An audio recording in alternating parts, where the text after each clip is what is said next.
fam, to HHN 365, a Halloween Horror Nights podcast. My name is Duff, and as always, I'm joined by my co-host Jess and Jonathan. And I'm sad, not because you're here, but I am sad.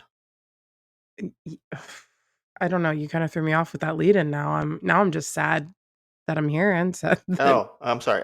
What's up? How's it going, guys? Is that better? Is that better? I don't know. We had a lot of togetherness this season, so I guess it's fine. I'll Oh, It's allow it. true. I that's miss true. Jonathan though. We haven't seen him in a while. I love my work schedule changing in the Woo! middle of the season. So Isn't fun. it great? Yeah. But at least they were all HHN days though. That was a benefit. Yeah, that's true. There were benefits. Mhm. Before we talk any more about HHN, go follow us on social media. That's Twitter, Instagram, and YouTube at HHN365, or TikTok at HHN365pod. You can join our Discord, talk about HHN year-round, and that's really important right now because it's officially the off-season. That link will be in the description if you want to come chat. Our merch shop at HHN365.com. And if you want to join the show, just leave a voicemail at 407-906-4134. And on today's show, we are obviously going to wrap up HHN 34. The overall event, what we thought about it, our house rankings, our zone rankings, our show rankings, sort of. Gonna talk about it all. As always, this is how we wrap up the year. And I do want to kick it off real quick before you even get anything, saying this was one of the most sad goodbyes I've said to an HHN. And while the quality of the event was really high, it was not just that. It was everything involved in it. It was coming back off a not great year, coming off a year where we didn't really get to hang out with our friends all the time, and having it all this year. Really good event, hanging with friends, great time, just absolutely great time. And I was at the park Monday, as I normally am, just to see how it's coming along as they tear it down, and truly felt emotional. Not gonna lie, like legitimately. Yeah. I've kind of. I mean, I've teared up at least 3 times a day for the last 2 days thinking about 34, which is so sad. But it's all of what you said. It wasn't just like good houses. It was really good, just like time with friends. Got to meet a lot of people. That was really good. Like 34 just has a lot of good memories. Hmm. Yeah. It's a big contrast to 33 where we barely hung out with each other at all the entire Yeah. season. So this was, I mean, the biggest change from 33 to 34, and I think it was the thing that made this year really, really special. For sure. Well, we're gonna hop right into it. Actually, let's talk about one thing real fast. Real fast. There was Easter eggs planted inside of El Artista on the final night. It was a cloth that had Oddfellow's logo. And while none of us saw this second part, there's multiple people who have said they saw a wood carved Jack totem in that same area. So, just want to throw that out there. What could that mean? Who knows? That's all. All right, moving on. Let's talk about HHN 34 and wrap this thing up. Starting with the overall event vibe. Theme and park-wide loop. How you guys feel about that this year? See, the theme was interesting to me because I was sitting and thinking a lot about it, and I really do love the conservatory theme and idea in terms of like the entrance and the music matching it and everything like that. But the more I think about it, the more I realized none of the zones really fit it at all, and they didn't really explain that Sergio painted the zones or something, or like they were part of it. So I do enjoy the theme and the park wide loop because I think those match really well, and the merch match really well with with that and the tribute store. Like in terms of just the overall consensus, the theme is a lot better than it was last year, miles better. Um, it still wasn't exactly what I wanted from it, but I do think we're making positive steps towards towards the future. I think in terms of integrating a theme into the override event. Hmm. It's so funny that you say that because, like, for me, I know that it's supposed to all be intertwined in some way or another, but I really took the zones as like their own entities, even with like the stained glass and everything. I just kind of like suspended belief. I Mhm. was just like, yeah, yeah, whatever. Sergio had nothing to do with any of this shit. I don't know why, because I knew the lore, but now I'm like sitting here like, no, when I was there, I didn't give a fuck. I was just like, I'm in a masquerade. I'm in mutations. Like I'm walking through Cat Lady. I'm not stopping. We'll get to that later. But yeah, it's really funny that, like, for you, it didn't really work, and for me, I was just like, "I'm happy to have good zones," you know? Mhm. I'm just happy to be here, and I didn't really spend as much time in them because the houses were that good. And I actually agree with you guys on separate points there. One, Jonathan, I think that it's very nice to have a cohesive theme again. I really appreciate that. I really enjoyed the conservatory theme as a whole. And then, Jess, I also agree that kind of like I technically know it tied in, especially into Cat Lady, but I saw it connect to Masquerade just because you could physically see conservatory. Mhm. And beyond that, it's like, nah, now it's a separate event. Yeah. So like I appreciated the cohesive theme, but I wasn't like in every scare zone like, oh yeah, yeah, yeah. Because even mutations had a small tie to it as well. Um, on the loop specifically, I will say I liked it. One thing I would have liked to see is that front part of the park where you could really feel the conservatory vibe. Perfect. Loved what they had going on. Maybe once you get back into the depths of the park where there's, I'd say, less theming, but really none at a lot of points. Maybe similar vibe, but pick up the tone a bit, amp it up just a Yeah. tad, because it feels like there's no energy in, I'll call them dead areas, but like not less themed areas with that kind of tonal loop going on. Just Y very mellow and soft. I was gonna mention that, and I think you make a very good point because I was talking about, how when you're in the back of the park, let's say the new tents, and you're walking at 1 a.m. and you gotta hit your last final houses across the park or whatever, and you're on that final stretch. I feel like I wanna fall asleep, and it's like, I mean, yeah, I'm tired, I work different shifts now, I'm always tired, and it gets late, but the music almost, like, lulls me into wanting to go to sleep instead of pumps me up for that final push, because it's so quiet and so soft, and while, yeah, it does work with conservatory, and I agree, I think in the front of the park, it is perfect. I agree with you, Duff, I woulda liked some more songs that, like, amped you up, especially for those final couple hours where you're sort of fighting with your body, that wants to get in bed and you're just like, "No, I gotta keep going." So yeah, I agree on that. Hmm. It And I was would like kinda to point. sleepy. Sorry. Oh, yeah, sorry. No, go ahead. Go ahead. No, I just this park loop didn't really impact me very much either. I guess I was just really you can tell that this year I was just walking to houses, and that's not a knock on the scare zones. I was hanging out in, like, mutations a lot, but, like, I was not really hanging out in dead zones. So, Hmm. like, I can't think of the park loop. I keep thinking of the Oddfellow loop. I don't know why. So, I have nothing to add to this conversation besides it was sleepy, you're right. I will allude to something we're talking about soon. Is that there really weren't many dead zones. I will say that is a positive. Good job. That's true. Oh, Uh, yeah. all right, so let's move on to Sergio Navarro. Not technically an icon, but definitely meant to be kind of a large piece of this event and the themes, of course. Uh, how did you like his implementation this year? He's a really funny guy. Because throughout What? okay, here's the thing. My friends and I, we have all made jokes walking around the park when you're just, casually walking through a quiet area and you're just taking a stroll, and all of a sudden you hear Sergio talking about stroking his brush, and then it goes quiet again, and they get the sleepy music. It's really, really funny. And we had, like, constant inside jokes because he has, like, 3 voice lines where he talks about stroking his brush, and I couldn't stop laughing. That was, like, my favorite implementation of Sergio throughout the entire season. Um, but overall, I don't know. I feel like I would've liked to see him reach icon status. I feel like the place he was in the actual event was kind of like someone wanted him to be an icon, it felt like, and then someone didn't want him to be an icon. So it felt like the constant fight where he's just kind of there.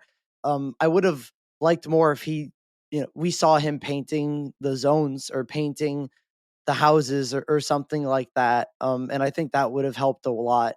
But yeah, overall, I wish actually was an icon and went further than he was in the event, but he didn't hurt it at all. Overall, I think it made for a funny random park loop.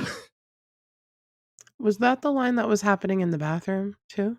That does happen in the bathroom a lot where he talks about stroking his brush, yes. I will never forget. Duff, you texted us or you came out of a bathroom or something, and we're like, "What the fuck is going on?" And I was like, "Yeah, he talks in the bathroom." And you're like, "Nobody told me." And I was like, "Well, you're not spending enough time in the bathrooms at HHN this year, Well, I guess." I mean, I don't have time to stroke my brush in the I bathrooms, knew but it was coming. I I set guess it up. Sergio does. I liked Sergio, but I kind of also I understand why they were not hyping him up in the preseason, but, like, they kinda said it themselves, like, he's iconic, but he's not an icon, and I feel like that's exactly how they used him, and I'm okay with Hmm. that. I do feel like the addition to Artista on closing night is almost hinting that maybe Fear used Sergio, Oddfellow used Sergio. Somebody's using Sergio to get to Jack again or somehow or Hmm. got to get to Jack, like, something, you know? Or they're not hinting at anything, and they're just fucking with us weirdos because here we are. But I really liked it. I Hmm. I I liked him in the bar. I think that that was a fun interaction, and I like that he would be in Origins at the end of the night, but I almost wish that Origins had a Sergio all night just for Yeah. more representation. Hmm. Agreed. Yeah, I mean, I thought he was a very fine addition and fit the vibe well. Like you guys have both said, he was not an icon. He was more of like kind of an important character at this event. Really, it was the conservatory that was the icon, as they told us, and that's how it ended up being. But I like how he was used, especially tying um, into the house, right? Like, because the way you experience him in the event isn't exactly how you see him in the house. He's almost like a different character in a way. Mm. Mhm. He's more, I guess, when out in the park, the time's already passed. He's already this overarching thing. You're listening to him uh, after all that shit happened to him. You experience in the house, so it's kind of cool to get both ends of that. Yeah, I mean, definitely not an icon, and I think his usage was pretty solid. Didn't like make the event on its own, but definitely didn't hurt it in any way. Mm. With that, let's move on to the merchandise. But before the merch itself, I do just want to hear some thoughts about the tribute store this year, which, if anyone listening doesn't know, moved over to Sahara Traders and the arcade. Wow, we were all correct. It did not work. It was a No. clusterfuck. Are we surprised? Yeah, Yeah, yeah. A just tribute store terrible. has never felt so much like a store as it did this year. Less of a tribute, Yeah, it more literally just felt store. like a shop with some additional theming. And you can't knock the team at all because, like, No. it really felt like they did what they could with that space. I feel like last year we were kind of like, you know what, we just didn't like what you did with the tribute store. This year it's like, yeah, nothing you could do. I think the concept was kind of cool, but like space wise, what are you gonna do? No, literally, I agree. It sucks. I really liked that stained glass, Hmm. element that was there, but, like, the store sucked. I Yeah. mean, fortunate enough to go on a couple RIP tours this year and always was like, "I'll wait outside while you guys go in. Thank you. I will not be in there." Yeah. Mm. Yeah. It's unfortunate, but we kind of knew it was gonna happen. I'm sure the people who made the tribute store knew it was gonna happen. Yeah. And it's just management. I'm sure nobody wanted to put that in there, but it was just Oh, there's said no that way. you got to put it in There's there, and they're like, no "All way. right, I guess." Well, somebody Um, wanted it there. It well, just was the somebody, wrong people. yeah, somebody did. But yeah, hopefully next year they. I mean, I don't think whatever construction's in that area is going to be fixed or be done by that point. So hopefully they just move it somewhere else Was the or construction really something. the issue though? Because the normal No. path was still there. I think there was been talks on Discords and stuff that like the thought process is that they moved it there so Mummy Extended Queue could exist Mhm. because if Rip by Rocket doesn't exist and they need more space for Mummy, Hmm. but I don't think Mummy used that space. It didn't. No, I S- don't think so. So I It think could have if used the outdoor queue like it always did. yeah, so I think what if that was the decision, I don't know, but if that's what it was, then they need to realize, well, we didn't need it last year, so we certainly aren't going to need it next year. So let's just go back to normal. But Hmm. we'll see. That's on people way higher than the people who make that Yeah, store. yeah, definitely not on them. Just a little disappointing it happened at all, but especially on its 10th anniversary. Yeah. when it was selling those, like, 10th anniversary, what ornaments or whatever it Hmm. was, I couldn't Mhm. buy it because 'cause I'm just like, "I can't. It reminds me too much of this store, and I don't like it. Oh, So, I no, did because thank it was you." such a beautiful God. piece. Yeah. And that leads us directly into something I think we're going to be more positive about is the merchandise overall. What'd you guys think? Better than last year. Hmm. We're gonna say That's that a for sure. lot, but much better. I loved the overall, like, gothic theme. I did not end up getting a house shirt, which I think is insane, but it never happened. Oops. Whatever. Mhm. I Yeah, it also didn't get happens. the hockey jersey, as bad as I Af- wanted it. After all Oh, that talking about it. I just didn't did it have just money take when it too started. long?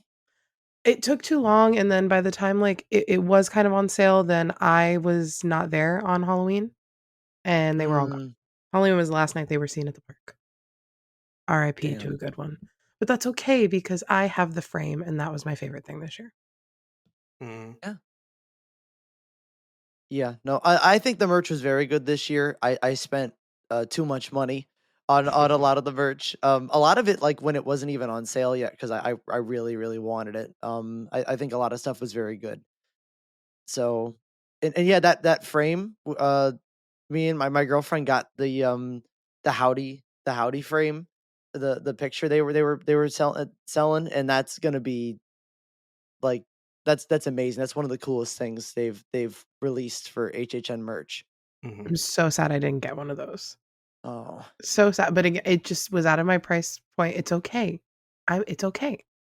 I got to Mhm. see it, but Oh, the that frame I was matters. talking about was the announcement frame. That was, Oh, yes, that's also amazing. I forgot that existed once the store opened because it felt like a preseason thing. Hmm. fair. I kept forgetting they were still selling that. Yeah, I think like you both have said, I'll parrot that is that the merch is better than last year. I think overall is really solid lineup.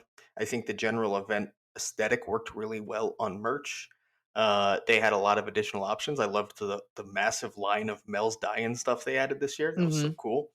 Um, Most of the IP stuff was really solid, actually. Not that I bought much of it, but like the Fallout stuff, there was massive line. It was really cool. Even a lot of the FNAF merch property, I don't care about it all. I thought they had a lot of cool pieces of merch, and the frame, of course, like so cool, so cool. I'm so happy I have that, and I hope they don't do it again because it really only worked as like the stained glass piece.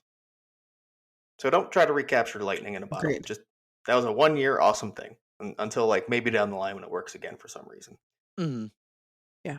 But yeah, I actually bought a lot of shit this year, and last year I bought I think two total items, and they were both 70% off. So uh, did way more than that this year.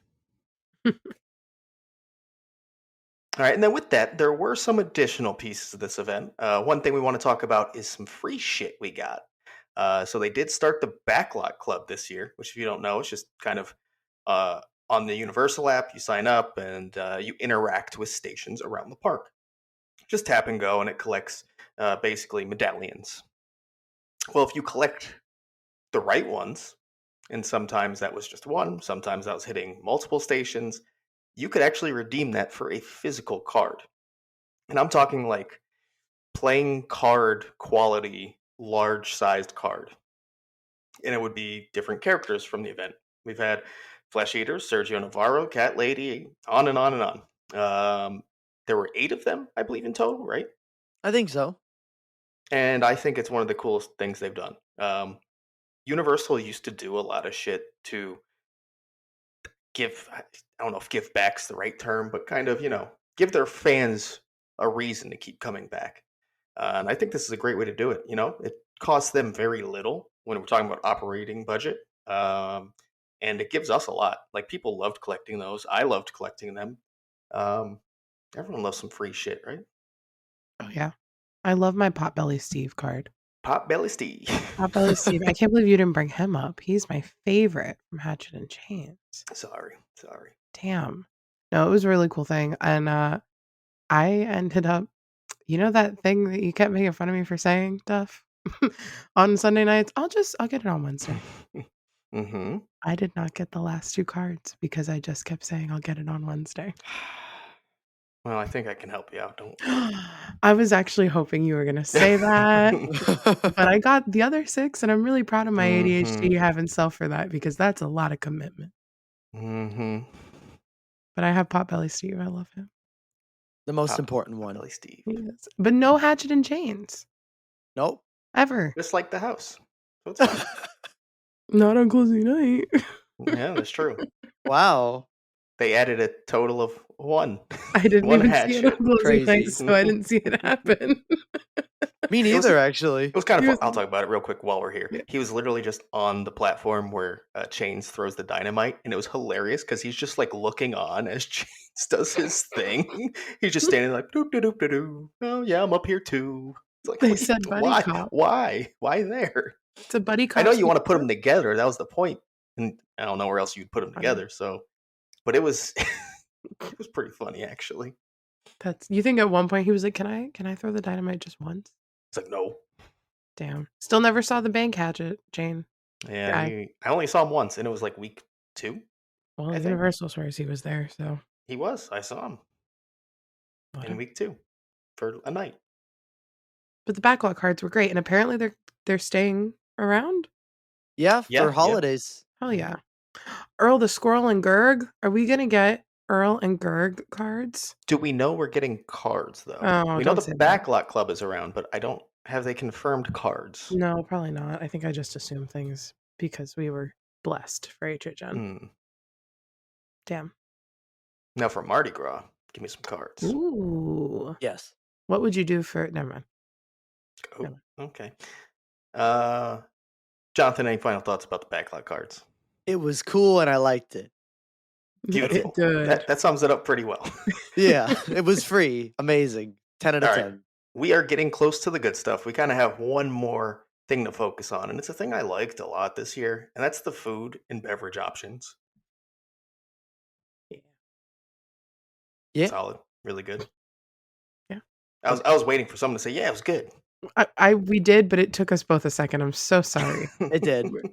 The depression hit Uh, real hard this week. That's I fair. was thinking about how I could never eat a huskus again and got really sad. I'm not gonna lie, I scrolled down on the Google Doc and I saw WWE and I got really sad for a second. All right, well, let me snap you out of this real quick. Before we talk about like specific items that we like, let's talk about a few of the specifically themed food areas. Let's start over at Louis, where they did a FNAF retheme. If you want to call it a retheme, they really didn't do much. They played some music and put up cardboard. Oh, and they had different costumes on. So there's Mhm. that. What do we think about Louis as a space? It was Louis, but it was Freddy's. Sure, Freddy's, sure. It Yeah. was Pizzeria at Universal. It definitely paid off for them because I could never find a seat at Louis. There was no Yeah. seat to be found at that place ever throughout the entire season, besides like if you were there for the first couple hours of the event. Once people started getting hungry, you're not eating in there. There's no No, way. no. I will say, people always talked about how Mel's was like the teen hangout of HHN. That fully shifted to Louis this year. 100%. Wonder Mhm. why. All right, let's talk about the food at Louis because it has one of my favorite items of the year, the spaghetti or mom's leftover pizza, I believe is what it's actually called. I like Spaghetti. spaghetti better. Much Yeah, better name. spaghettis. I'm only going to refer to it as spaghetti from now on. I just had to say its government name once so people know. I didn't know it had a government name. I'm not gonna lie. I might have said it wrong. I just know it's leftover pizza. I think it's mom's. I'm not 100% sure. Whatever. I just called it spaghetti. I Spaghetti. love that bitch. Oh, so fucking good. A, tastes good. Obviously an important factor. B, it was fucking massive. You have that Mhm. slice. That was your dinner. That was your dessert. You are good for the night. You're good to drink as much alcohol as you want. It'll soak that shit up. Yep. And Don't like chase it with a that cupcake. Sorry. that's so rare for HHN food too, because usually you get something and you eat it and you're like, "Man, I'm still hungry now." But I think there was 2 items, this and the huskus that you can eat them in this year and you'd be completely fine I think the there's rest of the another one night. too that we'll talk about in a bit. Oh. Yeah. Oh, yeah, the ramen. Yeah. Yeah, yeah. Those 3 were actually filling items, and I that was one thing I wanted last year, or like said, like something I would like them to implement this year is like more filling food. And we got Mhm, 3 items that I think could, satisfy you the entire night. definitely. So that was absolutely a plus. Yeah, there is also the cupcake. Does anyone want to talk about it? Here's the thing: I'm not into like super frosty sweet things like that, and it has like a pound of frosting on top. So obviously, I was not a fan. I don't I like didn't eat it. cake. Definitely And hate it. Oh. it was a One day that struggle. video will come out. One day. If you wanna see that Hmm. video, let us know. Subscribe on YouTube or TikTok or somewhere. I don't know. I don't fucking know, but It'll yeah, see the we light of day somewhere. boy, did we eat that cupcake, and neither you don't like sweets and I don't like cake, so sorry, the spaghetti though. I kind of like the raspberry filling a little bit, but there's very little of that compared to everything else. You just remember its face. Oh, and the cake was so dry. I It was forgot. so Oh, oh. All the right, crust moving on. on the Oh, go spaghetti, ahead. sorry, was so wet with garlic butter, and then we chased it with the driest Oh, okay, now we may move on. oh, that garlic butter on the oh man. Mhm. Yeah. The other item they had was the uh, what is it? Eggs Benedict breakfast sandwich, which was basically an egg sandwich with a very light drizzle of hollandaise on it, and it was always old and cold and gross. So there's that. Sad. All right, no one else wants to talk about it. Great. Moving on. We have the HHN bar and the Cat Lady bar, which is the Animal Actors bar, if you're wondering. What do we think about these spaces? For the HHN bar, I mean, it was the same thing as last year. So, there wasn't anything new there. I did like the choice of Sergio, the not icon, but the main face of the park being there at all times. And Lila was a very cool character to interact with. She was very funny. She would interact with you. If you had a plush or something, she would take it and start like trying to stab it or whatever. It was amazing. Very good interactions. I do wish they did what they did last year, where every set there was different characters. Hmm. I think that was something really cool with the bar that I hope they bring back if this bar is staying in future years, which I think it will. But yeah, overall, it was just the HHN bar. Hmm. I will say, to their credit, they at least picked two really good characters if they were only going to do two of them. They Mhm. did. Was it double-sided last year as well? Because I feel like this year was the first Ye- year. Was it? No, it was last year too. Okay, well, that was great because you never really had to wait. Hmm. And they still did not have beer this year, I believe, on tap. I Nope, I don't don't think so. No, which annoyed me last year because doubled the size of the bar, and then went, what if we took away the taps though? So I just mm, really never drank there. I think maybe once this season. That's it. But yeah, HHM bar cool. Yeah, the concept works. It's cool. You have yeah, the characters. That's great. wish they were different, Mhm. but yeah. Animal Actors Bar, basically the same exact layout as they've had the past few years now. You have the food on the left hand side, the bar on the right hand side. I think it's a great space. You can get undercover. It has tables, it has benches, a lot of seating if you want to sit on the planners. So, and the bar is not busy at all this year, which sucks for the bartenders, but I knew a quick place to get a drink. Yeah, and some of the best bartenders, honestly, at the event are at Oh, the bar 100%. usually. So, I love it. It did have, like, its own drinks that I definitely had one of, but I don't remember. Sourpuss and Yes. Sure. something else. Yeah, the drinks were drinking. And then there was also probably the most unique of the additions for this year is the Toxic 20s bar that was in Sting Alley. Obviously, this has been used for food and beverage in the past, but I think this year they really themed it to the scare zone, and it was kind of like a speakeasy for Toxic 20s. So, what do you guys think about the theming and the drinks they had there? Because they also did have, I think, four unique drinks to that bar. The drinks were good. The drinks Hmm. were very good. I just never you couldn't get a refill of your, like, non-blinky, whatever we're calling them this year, cups, um, unless you just got, like, like a whatever hand poured drink, but like the drinks that they did have were really good, and I Mhm. liked the vibe, and it was never very busy back there. Nope. Yeah, The they themed it to a speakeasy too well because no one knew it existed. There's a wall. Yeah. I really liked it. I only had one of the drinks there because they were expensive and you couldn't refill, so I only had the green one. But that one was really nice. It was very fruity. You could barely taste the alcohol, but I'm sure it was in there because it wasn't like batched or whatever.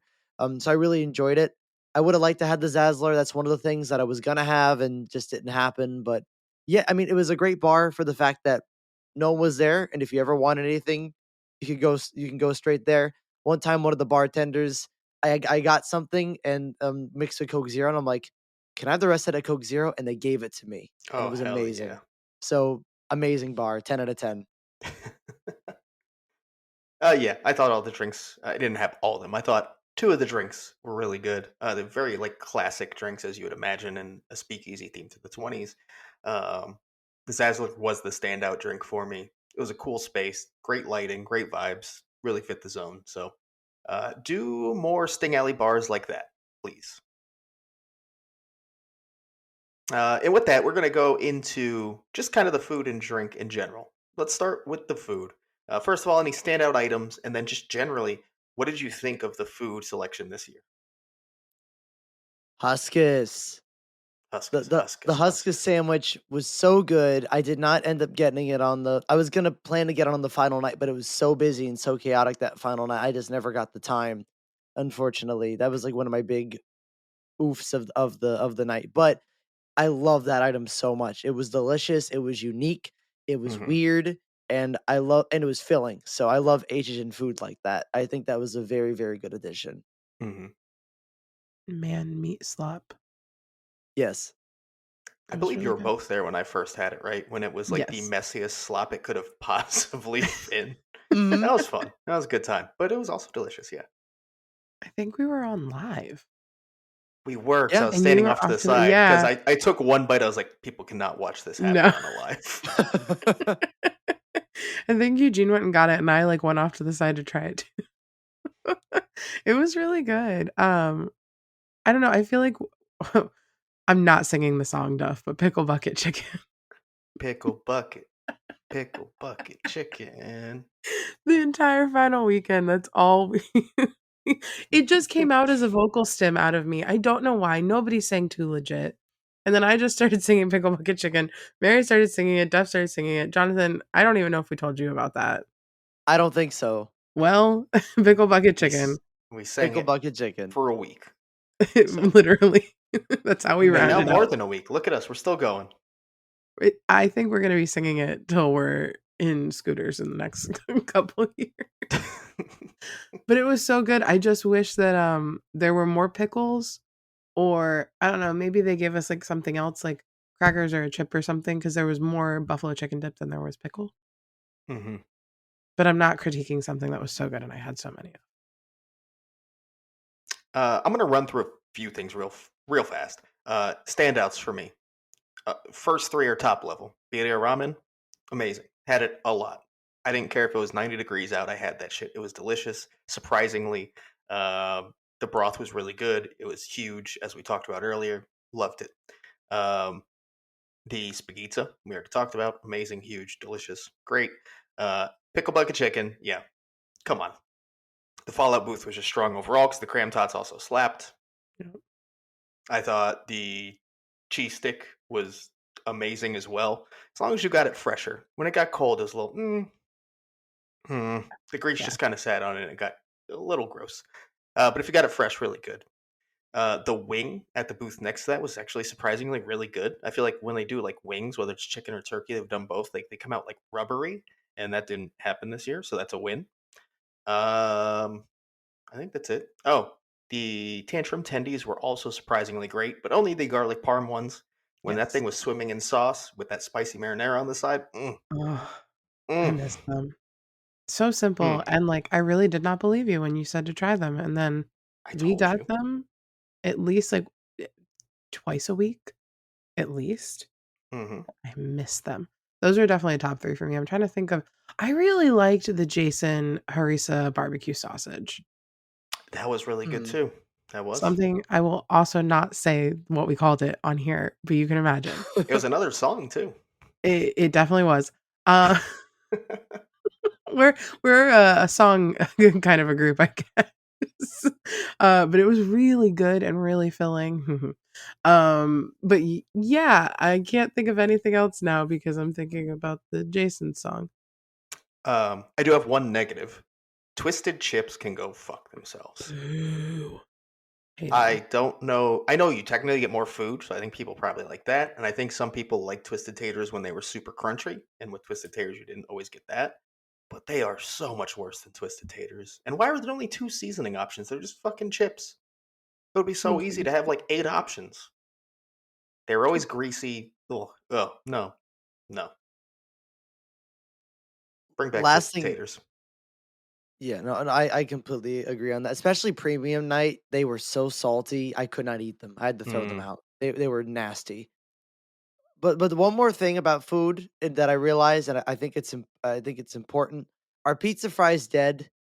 Are they dead now? Because now we have 2 years in a row, especially this year. Now that they weren't at Louis, that no one got pizza fries. No one knew that existed. No one Um, bought them. I will say they are only dead because of its location. You can only Mm. get them in what is now kind of a hidden part of the park during HHN. I think if they put them more centrally, they'd still sell pretty well. I will say, well, I didn't actually buy a portion for myself this year. I did see a couple people have them, and they somehow skimped the portion even more. It is Yep. so small. It's crazy. It was just like a one layer of fries on a plate with like a drip of sauce and a couple pepperonis. I was like, that is so sad. Wow. Oh, Poor oh Was pizza it well. I fries. don't like them. So if you like them, same? have fun. There's no one in line for them ever anymore. The food was just so much better this year. Oh, so good. So to answer the question, I think we all think pretty good food year overall. I Oh think yeah, so. and drinks, I would say like something for everybody. Hmm. The Light the Way, I think was like one of the stronger drinks personally, at the WWE booth, and it was just like you could taste the alcohol for once in something. Hmm. And not just that, they had a prosecco cocktail at the Clown Cafe. They had a sangria, not really a sangria, but it was a white wine-based cocktail at the Artista booth. So there was like even more variety this year, and you could get a drink that had a main liquor base of like pretty much anything and mocktails at every booth. Yeah, So the they were options killing were it this strong. year. I think for specialty cocktails, the one I would enjoy was the Zazzler. Outside of that, none of them were really my thing to order multiple times still. But overall, I think the selection's really solid. So basically, everyone can grab something, even if you don't drink alcohol. Like you said, plenty of mocktail options. Yeah. Shout out to the Dolls booth because I do think Firefly is still most likely my favorite drink, but I didn't get it on the last night, so I wasn't able to compare between the two or the light the way. But the creamsicle drink and the apple cider whatever with the gummy bears or whatever on it, drink at Dolls. I love those. I would get those at the event religiously. They were absolutely delicious. And I'm not usually a sweet drink person, but they tasted incredible. I love them. I All did right, not any? try any of them. Oh, yeah, it wasn't for me. I'm not gonna lie. It was fine, I Mhm. get but it it. wasn't for me. Yeah. Any last food and bev things before we get into? Well, I guess there's one more piece of food and bev after this, but in the park, anything food and bev wise. One thing you and I talked about, I think, on closing night that I wanted to say on here was that I think that they bought like, their purchasers did a lot better this year because the cranberry, canned cocktail never ran out, and last year True. it was gone forever. And, like, I know that you were not very happy with the beer options. I Nope. am not really a beer person, but I really like the PB&J beer. I just can't have a whole one. So I just think that, like, they're giving us better variety, and they were buying better quantities of things that sold out, like, last year. So props to them for that. You Yeah. shouldn't have brought up the beer. I'm gonna I'm go on a tangent. sorry. You can go on a tangent. That's why I did it. I want you to get it out. This is your Jonathan was gonna say chance. something, so I'm gonna let him go, Mm, and maybe I'll forget it. Oh, I was gonna be positive about the. I like the PB&J a lot. I also love the Jason cider that they had. I mm. thought that was delicious. Mm. It was like a pumpkin cider that I didn't think would work, but it was. I get that a lot. And the one pumpkin ale they had there, I'm not a beer person, so I don't know if it's good or not. But I like that. I thought that was very good. So I got those a lot once I got tired of the sugar specialty drinks. So they were good. I liked them. But yeah, I would have liked a better variety for sure. I'm not gonna harp on the beer. I'll just say like they didn't have great options. It was literally just standard domestics or a bunch of sours, and that was it. So that's all. Mm. And one more piece to this segment is the Dead Coconut Club, which was themed to Coven this year. What'd you guys think about the theme, the drinks, if you tried any, just the overall vibe of it? I liked it a lot. I think the theming was very well done. The music was great. It invoked a party atmosphere. You could tell there was a story going through the whole thing. I now know why there was a Lady Gaga Dead Coconut Club rumor because of like the little show that I never saw, but the show they did that has the Lady Gaga song in it, which is kind of funny how that kind of came full circle. But yeah, I really enjoy it. My main flaw with it is that I never went because it didn't open during like before the park closed for the event. So I had to get in the park for Stay and Scream. Or else if I chose Dead Coconut, I wouldn't have been in the park in time. So that's like the biggest flaw. When last year that was never a problem. I could be in there during I think it opened at 4 and still make it to the park in time for Stay and Scream. I could not with this Hmm. bar. So I rarely went, even though I thought it was a really good time. Yes. Sorry. I was forming a thought. I really liked it. I did spend more time, I feel like, in this one than I normally do, because for me, it's like a one and done usually. But I really liked it as someone who, like, that upstairs bedroom had a lot of stuff I had growing up in my room. So it was kinda, like, nostalgic and fun, and, like, I don't know, this was, like, conspiracy maybe, but there was, like, a scent up there that was, like, a Bath& and Body Works thing going on, and that was really fun, but I think it is my favorite Dead Coconut because it was fully cohesive Hmm. from top to bottom. And I really like the dance show, but it only ran for, like, 2 hours a night, Yep. which Oh is wow. crazy. Yeah. Like, literally from, like, 6:30 to 8:30, and then they were done. So, That's that's probably why you didn't crazy. see it. Yeah. Um. But, yeah, I really like that there was a pool on the dance floor that I didn't notice until I went Hmm. upstairs. That Yep. was also fun. But, yeah, I like it. So I'm gonna be on your side, and I really liked it. I thought it was a very strong Dead Coconut Club. They really made you feel the sorority and coven aspects of it, right? Because obviously they were tying both together, and I think you could really kind of almost feel them separately too. Like, right? Because you walked Mhm. upstairs, and it just kind of felt like sorority, and then you kind of uncovered more and more of the stuff that was going on the coven side of things. It was really cool. They had the walk around character that was just kind of like the Chad, if you will, Yeah. and he was a lot of fun to interact with. I think I was with you once, Jonathan, and he started talking to us. And at first, you didn't realize he was a scare actor, and you just thought he was or a roaming character. You thought he was like a random guy. Was Oh, possibly. what I think that was you.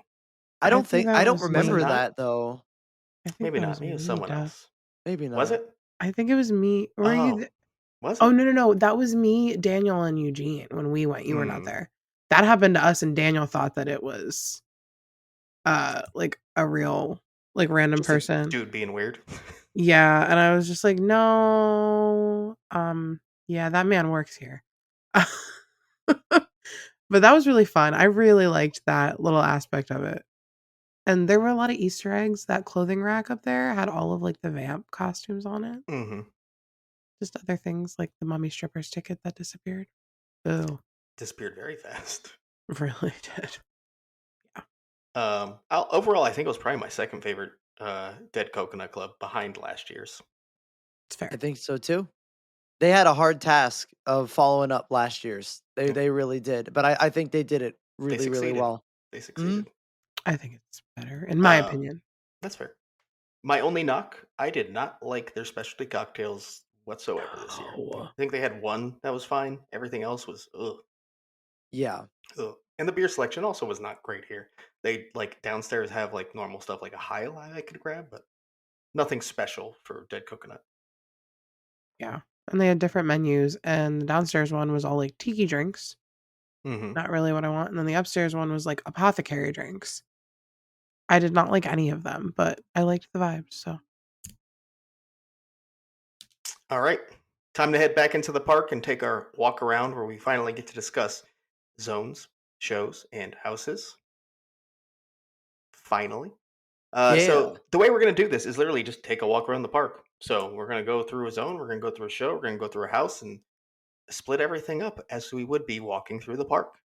So obviously, as you walk into the park, you see the beautiful lit up neon sign, whether it's green or blue, depending on when you visited. Or Halloween nothing. Horror Nights. or You've entered the nothing. conservatory, or nothing, and you are in Origins of Horror. What do we think about this entrance zone? An entrance zone it was. True. Yeah. It gave exactly what I thought it was going to give. Um, I wish I don't I don't know what I wish it was. I like that we got to use Minion Alley again. But it was very much just for me a place that I was trying to just get to other places. So when I Mhm. think back on 34, it's just kind of like, oh yeah, I definitely walked through there on my way to WWE. Hmm. Yeah. I like the scenery. I think it's very, very pretty. The arch of the conservatory itself is incredible. The gargoyles sort of entering you in is great. I think it's a good entrance zone for an entrance zone. My only problem is kind of like you, Jess. I always avoided it. I always went around because if you try to walk through there, you're about to ruin everyone's picture for getting pictures in front of those statues. You're about to ruin their day, so I just go on the sidewalk because I don't wanna deal with Hmm. that guilt 'cause there's nowhere to walk if you Not don't the wanna ruin guilt. the guilt. They wanna take their picture and they're just like, "Oh, people are walking in front of me." No, that doesn't really matter, but I just don't wanna deal with it. You know, so if you're in that zone, you wanna take pictures, it was great, but if you wanted to actually move, the sidewalks are there for you to enjoy. Hmm. Yeah, I thought it was a return to what you expect out of an entrance zone, and way better than last year's non-existent one. I do think the conservatory gates looked fucking beautiful. I will say that. Uh, One of the best entryways the park has had since they used to do really themed up ones outside the arch. Um, Other than that, I mean, the gargoyles were cool enough, but they were like on the platforms and just kind of off to the side. I didn't love how they were utilized. I Yeah. thought the crow design was so disappointing compared to what they are in Hollywood, which is crazy to say. Mhm. Yeah, little Hollywood chicken won that wings. one by a mile. And then, like you said, I am happy that we got to go down Minions again, but I just walked on the sidewalk usually because there were so many people taking photos of the statue of their favorite IP that it was a pain in the ass to try to actually walk through the street. I will say the scare actors, where they're the ones with the chainsaws, or like the rebar ones that kind of hid within the tombs, I guess. Those designs were phenomenal. I loved them. I just wish I got to walk through that section more than I did. Mhm. Yeah. So yeah, entrance zone. We're back to form of an entrance zone, I think, which is good. That's a positive thing, actually. Absolutely. We have one. It exists. Full Uh, circle. In our walk around the park, we are not going to go down Minions, though. We are actually going to go over towards Hollywood and masquerade dance with death. I know people may not agree with that path, but that's what we're taking. So it'll close us out nicer. Correct. So masquerade dance with death, of course, we know is an extension technically of the conservatory. You're entering gates as well. Um, what did you guys think? This one seems a little divisive among the community. I didn't hate it. I was sort of in the middle on it, where at first I was kinda like, "Oh, this is kinda basic," this is just You have the victims, you have the vampires. But I think later in the season, as everything tends to start to all feel like that because you're so used to it, I started just in really enjoying the vibes in here, and just the atmosphere. The actors were always in your face and running at you and almost like playing with you because there'll be a victim that comes around going like, "Look over there, there's a guy," and then someone will pop out on your right, and they were really good with that. It was really interactive. The dancing was just really cool to see when they were able to do it because it really immersed you in that type of environment. I liked it. It wasn't groundbreaking. It didn't change the game for any scare zone. But compared to the ones we've had in the past 2 years, I think this is a lot better, and I really enjoyed it. Honestly, I have the same exact thoughts I thought in our opening week review, which is that I think the sets are beautiful, especially that smash chandelier in the middle. I think the costume design and just character design in general is beautiful. Like it's a great looking zone.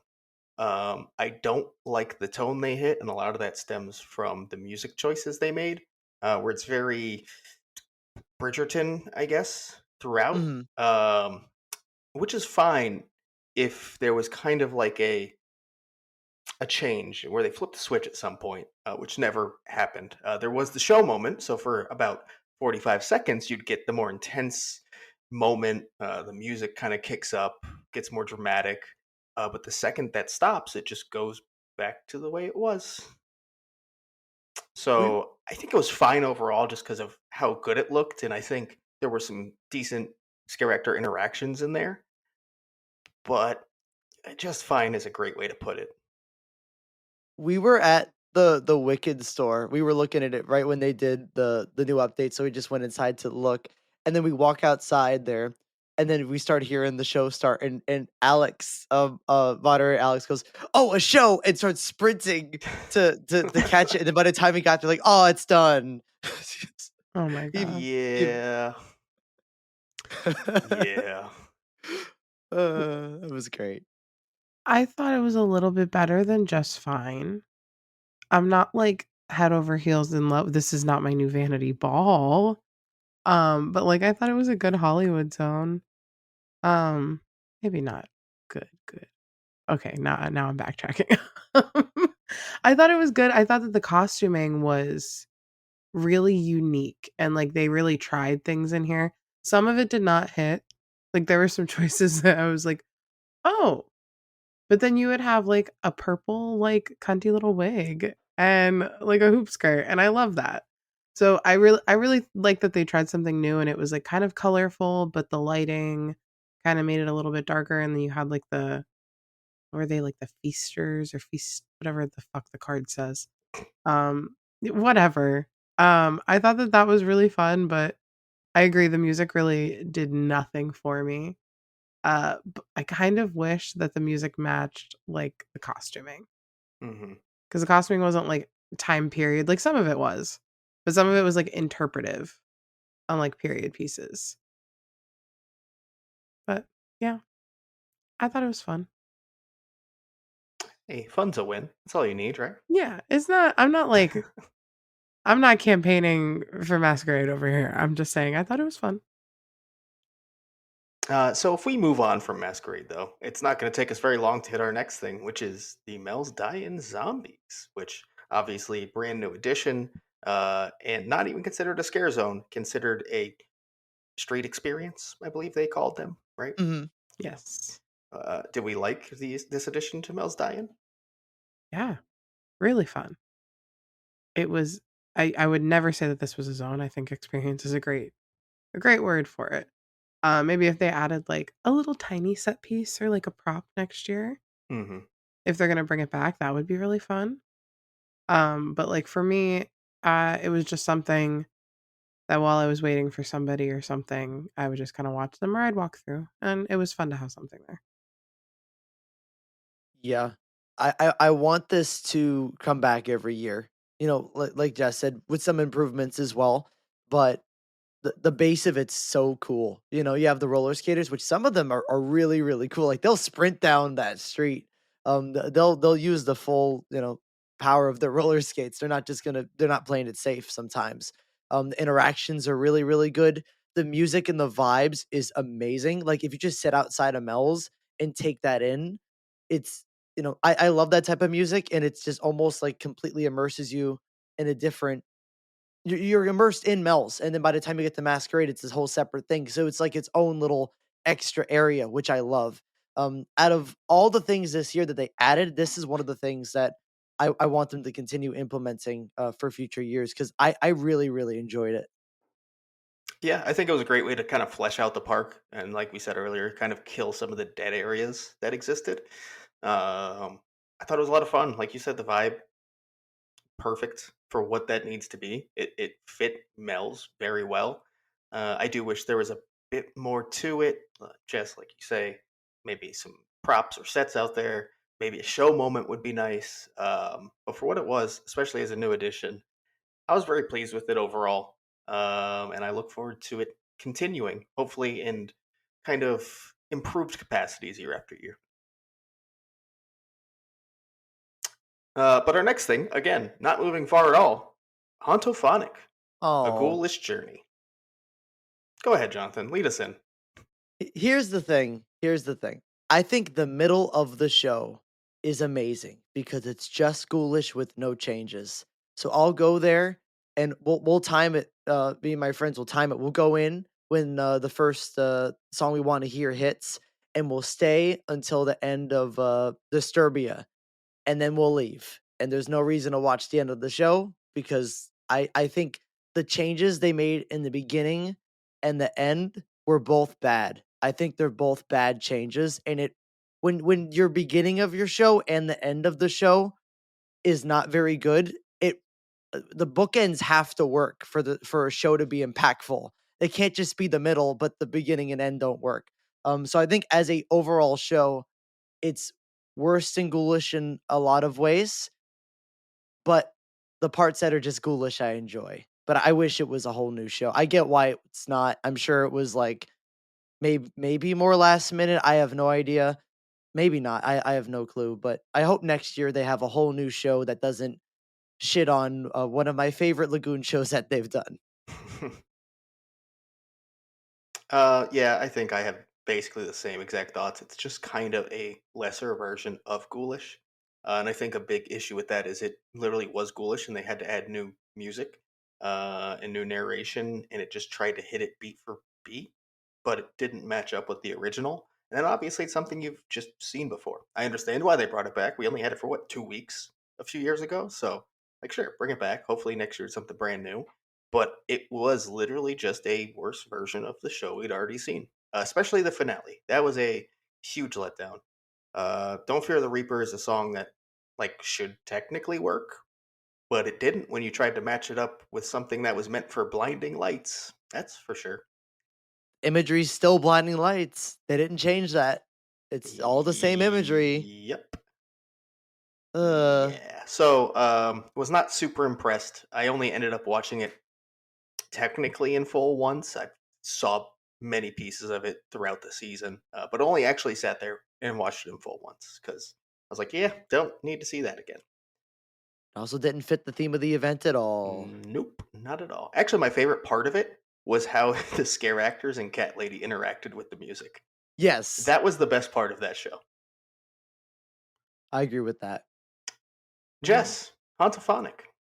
I'm nothing if not consistent. This That's I love, you know what I'm gonna say? I loved Ghoulish so much. I couldn't bear. Couldn't bear I couldn't fathom, I could not get up the gumption to see the gumption. Autobahn. And that is a stone cold lie. I just never tried. But I watched a lot of it in passing. I watched about 10 seconds of it for the Fear and Beer scavenger hunt. Oh yeah, We true. got that on camera. Yep, that happened. Um, it was nothing against it. It was just like on opening night, my RIP guy was like, the only thing they changed was the ending song, and I went, okay. And she went, do you care? I went, not at all. So that diva really set up the entire season for me. Love her so much. Thank you for being honest. Well, She the gave me the RIP Jess guide, bluntness that I needed back. the RIP guide clearly forgot about the famous song "The Killing Moon" in the beginning. Oh, yeah, that's right. I The will Killing contact Moon. her. I will let her know. Okay, just so she's aware for the next time it comes around. But yeah, I just never saw it. Oops. Oopsies. Next year it'll be called Ghoulish, a hontophonic. Oh God god. And damn. No, next year it'll please. be like, Jess, WWE's not here. You have to fucking watch this. That's what all the shows are gonna be called next year. Please watch Jess. Give it a fucking chance, girl. I just brought it up, but we're going to keep moving on. Now to Cat Lady of Crooked Lane, which was one of the most hyped scare zones coming into the season. Did it kind of live up to those expectations for you guys? Can I go first so I can get the negative shit out of the way? Because I think you guys are going to be really positive about Yeah, it. go for it. I've talked about it all season, especially on TikTok if you're following us there. Um, I just logistically hated the house section of it and like walking through there, so I would actively avoid it.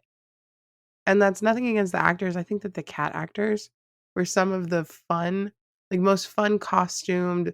The way that they acted was perfect in the setting with the pumpkins, but when they were towards the house, I never wanted to be around them. Mm-hmm. When they were in like Central Park, I was really happy. But I hated that area. I just wish that they had turned it so that the house was like, I guess, blocking the way into DreamWorks, but like not really because you could go around it, but like kind of there. And then it would just open up like a whole pathway because the fact that the scare actors had to push people back before the show moments happen, which are very frequent, that was not fair on them. And I just hated having to watch that because they look so annoyed in their little outfits. They were so cute, but Mm-hmm. so annoyed. But they won Zone of the Year, so what the fuck do I know? Correct. Hey, I'm just being honest. I think that it was fun. I thought the character design was cute. I like the story. I don't need it to be a house. I know people keep saying that. If it was, cool. I'm also not a cat person, so whatever. Jonathan, are you more positive? I am more positive, Good. but I agree too. Like here's the thing. I'm positive on the fact that I think I've never seen a zone tell a story so eloquently. And for it to evolve throughout the zone. The pumpkins in the trees were absolutely fantastic. The obviously everything on the sides that they put down. We talked about this during preseason, but looks amazing. The book pages are great. I do like watching the show moments when I can. And the little house, I mean, that little house, regardless of whatever they do with this zone next year, I want that little house to exist in whatever theme it is, because I think that was really fun when I was able to do it, getting a little jolt of scares walking through. I absolutely adored that. Um, and I think this is one of the best Central Park zones in a while. I really think it is. But logistically, it's not very good. Logistically, I think they made some choices that were risky, and I really applaud them doing that. Like the house and the show moments, I don't know if it paid off in the long run because there were when I had a run of this zone when there was not a lot of people, I was like, man, this is amazing. I love this zone so much. It's fantastic. When I had it in the middle of the night when everyone was here, I'm like, I don't want to be here. Let me get out of here. I want to leave. So and I know Central Park is usually like that, but it felt really, really bad this year, especially because actors just couldn't do anything. They couldn't do anything at all. They swipe at you maybe, and then you walk past. But yeah, I really do like this zone a lot, and I hope they take lessons from this in terms of storytelling and stuff like that, and continue that into the future. But just logistic wise, maybe they put something at the end there, but it's not a show. It's just a prop. It's just a nice prop that helps the zone. So no actor has to worry about pushing people away, and they could just roam around in the area and they have more space to work with. They add a couple more actors or something. That could work. But yeah, as of now, really good, but lots of logistics issues. And like you, Jonathan, I think it's probably the best piece of storytelling I've ever seen in a scare zone. Just the way you walk through the zone And you can pick it up in multiple ways, whether it's through the scare actors and how they're kind of evolving from just trick or treaters into the cats, whether it's the actual storyboards telling you the story, whether it's the smaller details along the side telling you the decades that we're moving forward. Just so many ways it tells it to you. Of course, leading up to the actual house where you get the show scenes where the cat lady, it's very extensive. There's many moments where you kind of get more detail on what is happening. And I thought the show sets were, or I'm sorry, the show scenes were really fun. They were all pretty interactive. Um, I mean, I don't think there was a flop up there at all. I will say, for me, logistically, it wasn't as bad as, for me at least, as I thought it was for you. Um, I didn't have any issues in Central Park proper, so walking down the path, I thought the scene actually cleared that space up and kind of all brought it to one area. Which, if you want to watch the show, pain in the ass for sure. I hated having to stop when it wasn't clear and trying to squeeze in or whatever. But I thought it was pretty easy to get around typically, whether that's going back behind the like little mini house they had, or just going off to the left by the character booths. Pretty easy to avoid if I wanted to. So logistically, it didn't bother me too much. Just watching the show itself could be annoying. So I don't really have a lot negative to say about it. I thought the character design was a lot of fun. Apparently, the house was a Dylan Colath masterpiece. Shocker. Who would have thought That he makes could sense. make something like that? Just one of the most involved scare zones I've seen them do. And again, for storytelling, I think it is literally the best they've done. So I thought it was a huge win. I shouldn't have to walk all the way around something to avoid people. I mean, no, but it was your first right if you wanted to. The But trick is to do the cat lady house if there's not a line, but there was always a line. But right. if there wasn't, Mhm. go through there. You could have walked behind that. That's what I was talking about. Walk behind I that. know. I Take the shouldn't have. first right. But if I'm not going to animal actors, Well, why am I walking farther? then you take the left to the There were characters. always people. And if there weren't people, there were team members standing there. I hated it. I'm sorry. I will say Okay. one thing operationally is that we talked about how the show specifically can get so crowded and crazy. I noticed a lot of the times there was only one ops team member out there that they had Yeah. handling it, and their job was to keep the pathway open. So they really couldn't keep it all clear because they had one main focus. So having one team member do that all was kind of a ridiculous choice. Occasionally there was two, and then it worked a lot better. Shocker. Yes. But when it was only one, man, that crowd never stood where they should. Never. All right. So with that, let's move on, and we are going to talk about a returning thing, which is the chainsaw clowns. So the roaming chainsaw horde, which isn't really roaming, all throughout Springfield. Great return. I thought it was one of their stronger years overall. They, as individual scare actors, were a lot of fun, a lot of great interactions. I liked the character design. They seemed excited to be back. And I'm very excited that they just fleshed this area out with something once again. I had a clown when I was waiting for Bumblebee Man tacos, asking someone else in line, like, "Can you buy me tacos like for the clown tax or something like that?" Wow, my voice cannot do what I wanted it to right now at HHN. But even just like asking for them to buy them tacos, it was great. I enjoyed that. I loved all their interactions. I think it's a great. Um, I mean, it needs to be there. It always needs to be there. My only flaw with it is I don't like chainsaws. I always have my hands over my ears because I don't like chainsaws. But like I think it was a great addition, especially with their improv. Yeah, I really like them. I loved the costumes that they had, and the face paint was really fun. Their personalities were the best, but a lot of them were like seasoned vets. So Hmm. it was really fun to have them back. I like a chainsaw. I know a lot of people like you, Jonathan, don't love them. I think that they are like quintessential horror nights for me. So I'm just happy to have something like that back. And it really helped, like, there were really no dead zones this year. Mhm. Yep.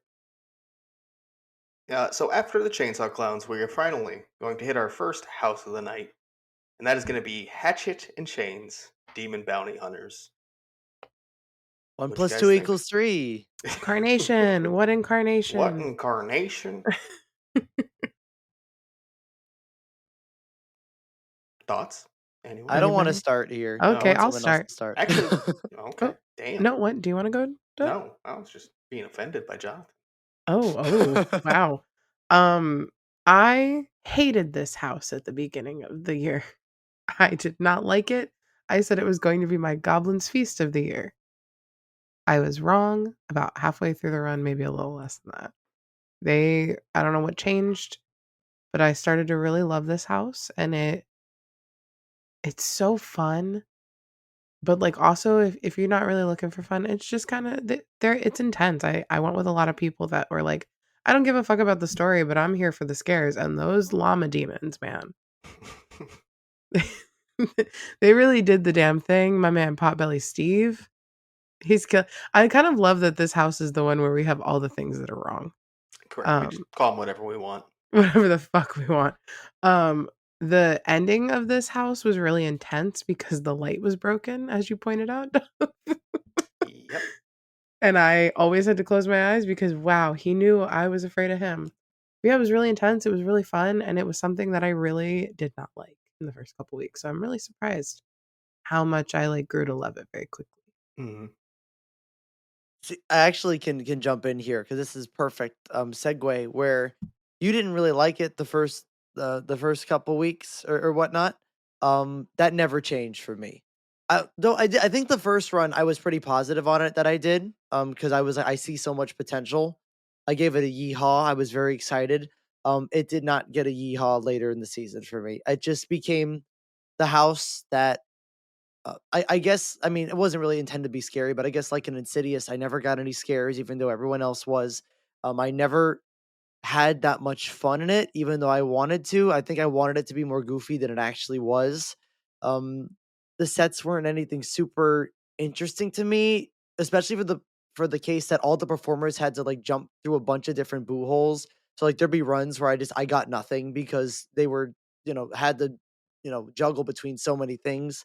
Um, it's not a bad house or anything. Like it's a decent house. It's just not something that really spoke to me at all during the season. And on the final night when I had choices to do things, I let this go because I had other priorities. So if that says anything about my feelings about this house, um, yeah, Hatchet and Chains. Well, let's sandwich this because I fucking loved this house. Um, I will say earlier on, and I guess you guys heard the opening week review. I didn't love it. I thought it was good still. It was like middle of the pack. But sort of like Jess, it just started to really ramp up. I think scare actors found their groove. Not only would I use the word intense, but I'd call that house chaotic. Every corner you turn, there was shit happening, just like wild shit out of nowhere. Um, it took time to really take in how good some of this scenic was and the depth that was in this house. Um, the stories across it. I liked the media integration, whether that's where you see the we'll say llama demon entering the human, the train passing by, um, and multiple facades of sorts. It's it went from claustrophobic to open a lot. I liked the character design. I liked the use of the black light to show like the lava on the demons. I think that was a very effective, easy way to make that happen and make it work. Um, yeah, story was pretty simple because it didn't have too much direct story. It was just kind of threw you in a place. These are the characters. Have fun. Enjoy. Yeah, it just kind of hit on all cylinders throughout the second half of the season, and it never looked back. So I really, really, really enjoyed this house. Yeah, it was really good. I forgot that one scene with the like floor like opening Yeah, up. yeah. Mm. Also, that's like one of the scare actors of the year for us. We'll do our Schmitties and name official ones. But the one that's across from the Undertaker on the right hand side of the Mhm. cemetery, holy shit, they went Yeah, crazy, Yeah. crazy. every I time. watched them drop at least 5 people this season, at least. I was that person every single night. So good. Could not walk through there. It was so aggressive. Hatchet is also the house where I lost people. Like, legitimately, they walked into a boo hole and I didn't see them until the end of the house. Hmm. A lot of fun memories in there. Yeehaw. And so I don't try to bring it up later when we're talking about it in our rankings. I do want to bring up a couple details that I think are really funny. The dichotomy of Hatchet and Chains, where Hatchet is kind of doesn't give a fuck and is not great at his job of saving the town and has the aim of a stormtrooper and just like kills random people with his hatchets because he sucks. And he's like doing nothing the whole time while Chains is always working his ass off. Um, there's the secondary story of Abigail, who you see multiple times throughout the house. One, entered by a demon. Two, demon being ripped out of her by Chains. She's dead. And then there's a note to her in the train station from someone Hatchet has killed. Shocker. It's just a lot of fun little details in this house. So, like, if Hatchet does less work, why does he get the cool horse? Because he's undead and he does what the fuck he wants. I Is guess Hatchet the demon? Hatchet's the demon. And Chains is just a regular guy with magical chains? Correct. All right, cool. Hatchet looked cooler. I'm sorry. I mean, yeah, he's a demon. I'm a big fan of him specifically on the horse. The first time you see him in the house, big fan of that. Chains is just a dude. Of course, he's not as cool looking. But I also like that scene as well. That was a fun scare. All right, I could talk about this for a while. Yeah, we're gonna move on now. Right. And my vibes are gonna drop as we move on to Dolls. Let's Play Dead. Wait. Anyone gonna be positive about this one? Nope. I'm generally positive. Okay. It's not my favorite, and I think a lot of the flaws from this house come from scare actor placement and just generally like having them mostly be victims. I don't like victim scares, and the fact that this whole house is victim scares doesn't do much for me in the scare department. But in terms of the set department and effects and stuff like that and story, I think that's all done really well. I think they really do shrink you down, and that part never gets old to me.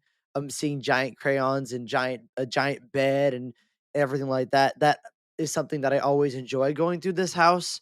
Um, the ending is really fun. I like the integration of the main character, Lila, with the screens and everything. It's a middle of the road house for me. I'm not gonna act like I love it because there's many times that my friends said, "Let's wait in line for dolls," and I'm just kind of like, "Ah, no, I don't want to," because the line always takes 10 years. But overall, I think it's fine. So that might is that the most positive we're gonna get on this? I don't know. Yeah, it's more positive than me. Oh, damn. All right. Um, yeah. So if you remember when this first got announced, I thought I'd have it lower on my hype list because it just didn't sound anything like Dollhouse of the Damned. I'm not typically into like the toy horror, but Dollhouse of the Damned was kind of a special thing. Then I convinced myself, it's Charles Gray again. He was excited to do this. I'm hype. It's nothing like Dollhouse of the Damned. It's more of a typical like toy based horror thing.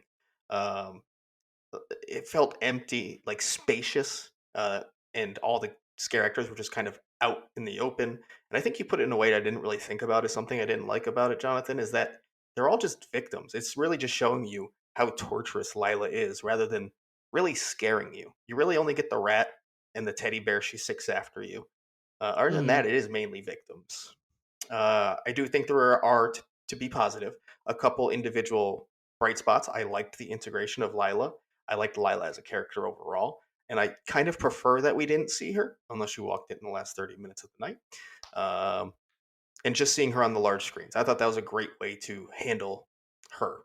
I also thought the facade of the dollhouse that you walk into and then immediately have the two electrical scenes back to back, best scenes of the house, bar none.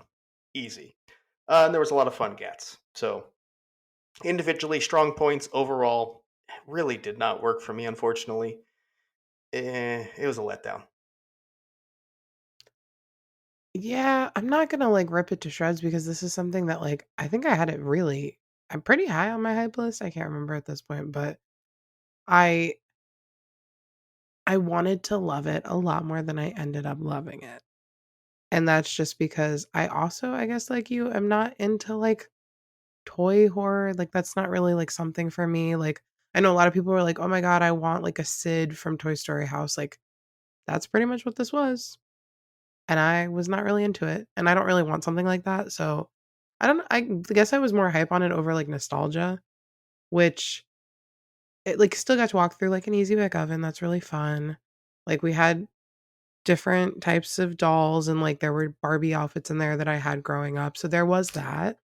But it just everything was just kind of out in the open. None of the scares were hidden. Very exposed. It's fine. Wasn't my favorite. But I want to talk about that evil little girl Lila for a second. You knew it was coming. Evil. There's a story. There's a secondary story in like almost every house, I'm realizing. All the originals, yeah. There usually is, but like these are more obvious this year. In the beginning, in the facade, there's a rat trap. You see a tail. Then later on in the house, you get to the tea party. This bitch fucking decapitates the rat. The body is on the table, and then the rat is a puppet that pops out at you around the corner. Love a little rat face-to-face moment. That little girl is evil. Evil. I remember preseason, I was hoping for big giant rats somewhere at the event. I got one, and it's dead. That's all. But boy, did that puppet get in your face. It Thought did. it was gonna hit me a couple went times. intense as fuck. I don't know how they didn't like get told to not do that because it was whew, evil.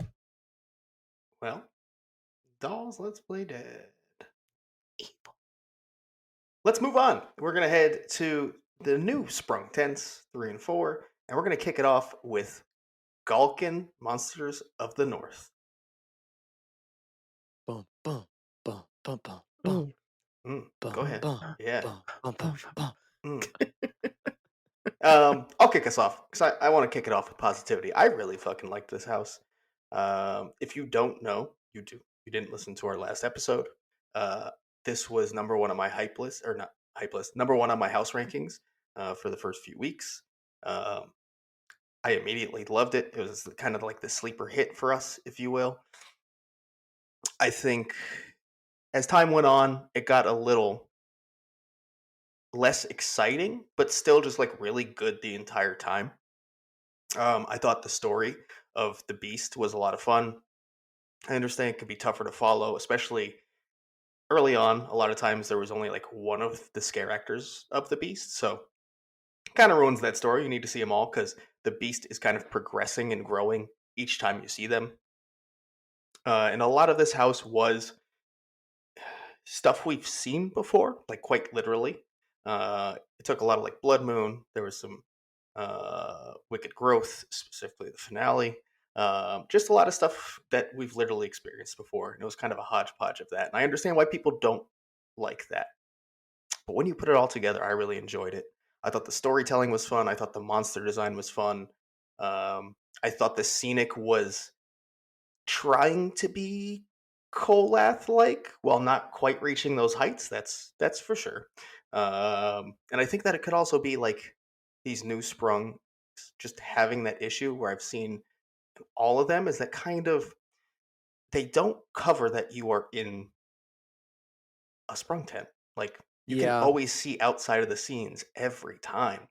And this one specifically, when you got to the Wicker Man scene, like you could literally see the back of another, like the build of a scene. I was like, hey. So definitely not perfect, but overall it was a ton of fun. I thought there were good scares. I thought the sound design and lighting was really good. And there was some really good scenic. And the finale of the Beast itself, that puppet was phenomenal. Walking through the belly of the Beast was one of the more intense moments of this season overall. So very good house overall still. It just happened to drop as the season went. Yeah, this house was incredible. I really, really liked it. I don't have much else to say that you haven't because you kind of covered all the best parts.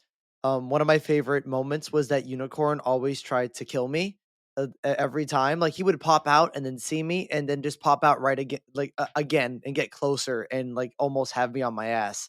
The So that was unicorn a that sounds like a T-Rex? yes, exactly. It was great. So that was a really fun moment. I cheer for everybody every time I saw the monster who is not named Galkin, but I always go Galkin, even though that's not the correct name, but it's funny. I really did like this house, and the ending was the most consistently terrifying thing of the entire event. I think for me personally, there are other houses that have had better scares individually, but Galkin, the end always got me, like, at least one scare every single run, and when I have some consistency in a house, I like that a lot. The only negative I really have to say is something you already brought up, Duff. This house has some original ideas, but a lot of it's repurposed ideas. And that's not a necessarily a terrible thing because, a lot of times Horror Nights repurposes ideas, but you really felt it here to a point where it's like it's repurposing so much of Blood Moon and Goblins, things that we just saw. And they're like not just like repurposing like Blood Moon, like there's a major references to it that you can feel in the house. But yeah, I really did enjoy Galkin. It's one of my favorites this year. I also really liked Galkin. It was one of the only actually the only thing that I'm not gonna talk about that yet. Well, I guess I could because was that on the last episode we did, I don't know what you're gonna say. where oh no, I think we were just talking about it where WWE was not my number one week this run. Oh, yeah. No, that was on the live. It was on a So live, yeah. So Galkin was the one thing that knocked WWE out of the first number one weekly ranking spot for me because it really was just that good consistently. But I do agree with the issues you guys have mentioned, so I'm not gonna harp on that. But I really like it, and I really loved Patrice, the werewolf. Patrice. We love her, her little broken self, but Never she's fixed great. that arm, did they? Uh, those werewolf puppets are fucking tired of. Okay, Clearly. they've been there for a fucking while. But Patrice So always came out to say hi regardless, so she thank did, you, she Patrice. You're a did. trooper. We love her. I hope that she is enjoying her off season. So we are going to move right next door and go to Fallout, which our first IP we're going to talk about tonight. Yeah. I feel like I have to start out here because on the first episode we did opening weekend, I was very harsh on this house. Like I was kind of positive, then negative, then I got more negative, and then it ended, and then I just ended up very negative on it. Um, and I think on that episode I said like the base of the house in terms of the design and the way it's laid out is not good, and I still agree with that. I don't think the design of the house, the way it's laid out, the way they told the story was a good idea. However, I think everyone involved in it saw the reactions Fallout was getting consistently, that it was very low on almost everyone's rankings, and said, we're going to do the most that we can to improve people's perception on this house. And I think they did a very good job. Adding ghouls to places that were completely dead areas was very smart. Turning off the lights on the wallpaper so it's not as in your face and not as like, look at this, look how impressive this is. They're like, oh, it's not actually impressive. Turn the lights off. Don't look at it. That was a very good choice as well. Having the ghouls pop out of the freezers in the shop mart. I feel like a lot of the actors got to have more fun with their roles. Like I don't know what it was, but it feels like they got more into it and relaxed. Specifically, "Work Damn You" being one of the best triggers and one of the best moments I've had. I think closing night. We all walked by the "Work Damn You" guy, and he goes, "Work, damn you!" We all said it together, and he just like did a full like yeah, exactly. It was amazing.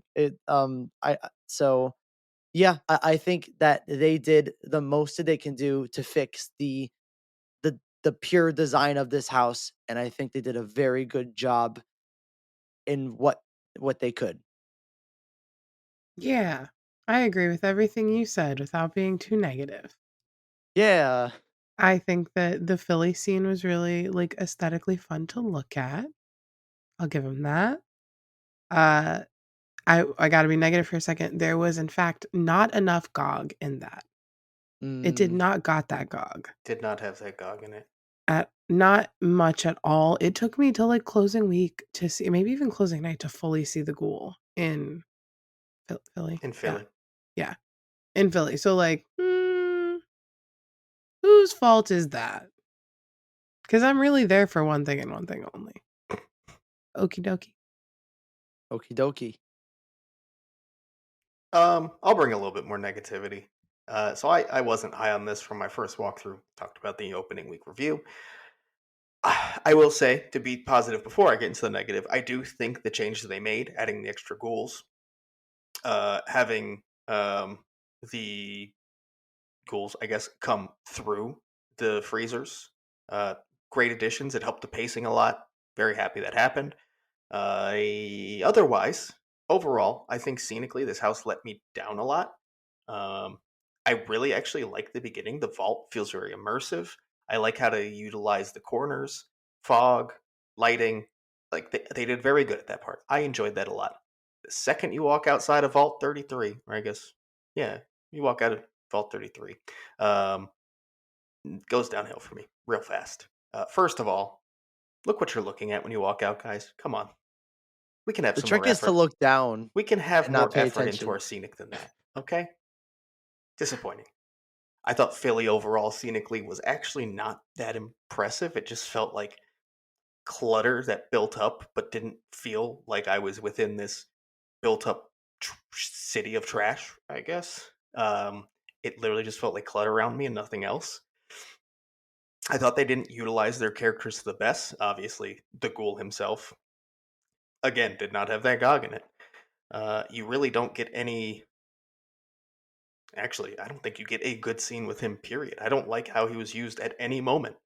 I don't like how they use Lucy throughout the house. I'd say the first one, that's about it. I like that as like an entrance kind of scare or decoy, if anything.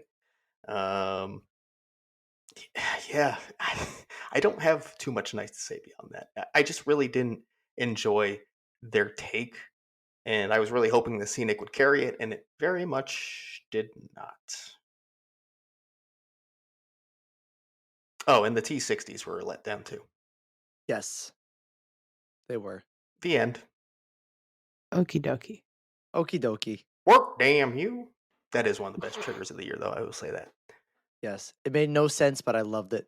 Correct. And then he'd just be like he'd point to someone, and if they don't react, and go like, "See, they're not working." And I'm like, "Yeah, I know." They I didn't did get react. to. I got to see him do that once, jumping up and down like a cartoon and just repeating the trigger, and it was hilarious. So thank you for doing that. You were amazing. Thank you. Yep. It was I don't know if the vibes are going to get higher as we move on. So our next stop is Nightmare Fuel, Circus of Decay. Jess, what'd you think about Nightmare Fuel, Well, now Circus of Decay? why would you ask me to go Might as first? well get it out of the. We have to get it out That's of the way. crazy. I was such a big fan of Circus of Mhm. Decay Mhm. as I walked past it every single night and never saw it. I said I'm nothing if not consistent, and if I wasn't going to see one show, I'm all about equality, so I didn't see either of them. And you know what's funny? I already apologized to Mike Daniels, and that's all that matters. As long as Mike accepts it, I can accept it. I don't care about anyone else's opinion on who cares if I saw the show or not, except his. So if he can forgive me, everybody else can. It's nothing against it. But at the end of the day, the thought of sitting in that amphitheater gives me massive anxiety. Yeah, that's fair. Now, Jonathan, you're surely a huge Nightmare Fuel Circus of Decay fan, right? Oh yeah, I'm such a big fan that I didn't even go in the theater once to see it. Um, the minute I heard that it was basically a repeat of the one before, I lost all interest in trying. And one time I did try, and it got too full, even though we probably should have been able to get in, but whatever. And so I'm like, all right, this is the sign for me to not watch this show, and I didn't. So there we go. Well, I hate to say, I also didn't. I'm kidding. I did see it once, Be so we have so that. funny. We have that going for us. I saw it once, and I will say, I literally only saw it once. I would have seen it a couple times otherwise. My first viewing was in VIP with the perfect view. Um, I decided I'm not going to go up from there. So just see it once and be happy because I enjoyed myself that viewing. I will say it is obviously very, very similar to last year. Kind of changes up the aesthetic, the decay aspect, and I think that fits Horror Nights a lot better than what it was last year. So I think if I had to like break them down each individually, this is probably my favorite version of Nightmare Fuel. However, it's been basically the same thing for 5 years now. So I'm just tired of it. Like I have been every year. So I don't know. Yeah, technically the best, but I still don't want it. Wow, we all loved it so much. Yeah. Yeah. Go Nightmare Fuel. It's just not for us. That's all. Yeah, that's it. It's a show that's not what we're looking for at the event. Simple. No. Who the fuck put this on the outline? I was really wondering if this was like a ha hee hee moment, Jonathan. Go ahead, Yes, it Jonathan. was. What'd you put on the outline next? Why is this? What? Go ahead. Grabber meet and greet. Fuck you.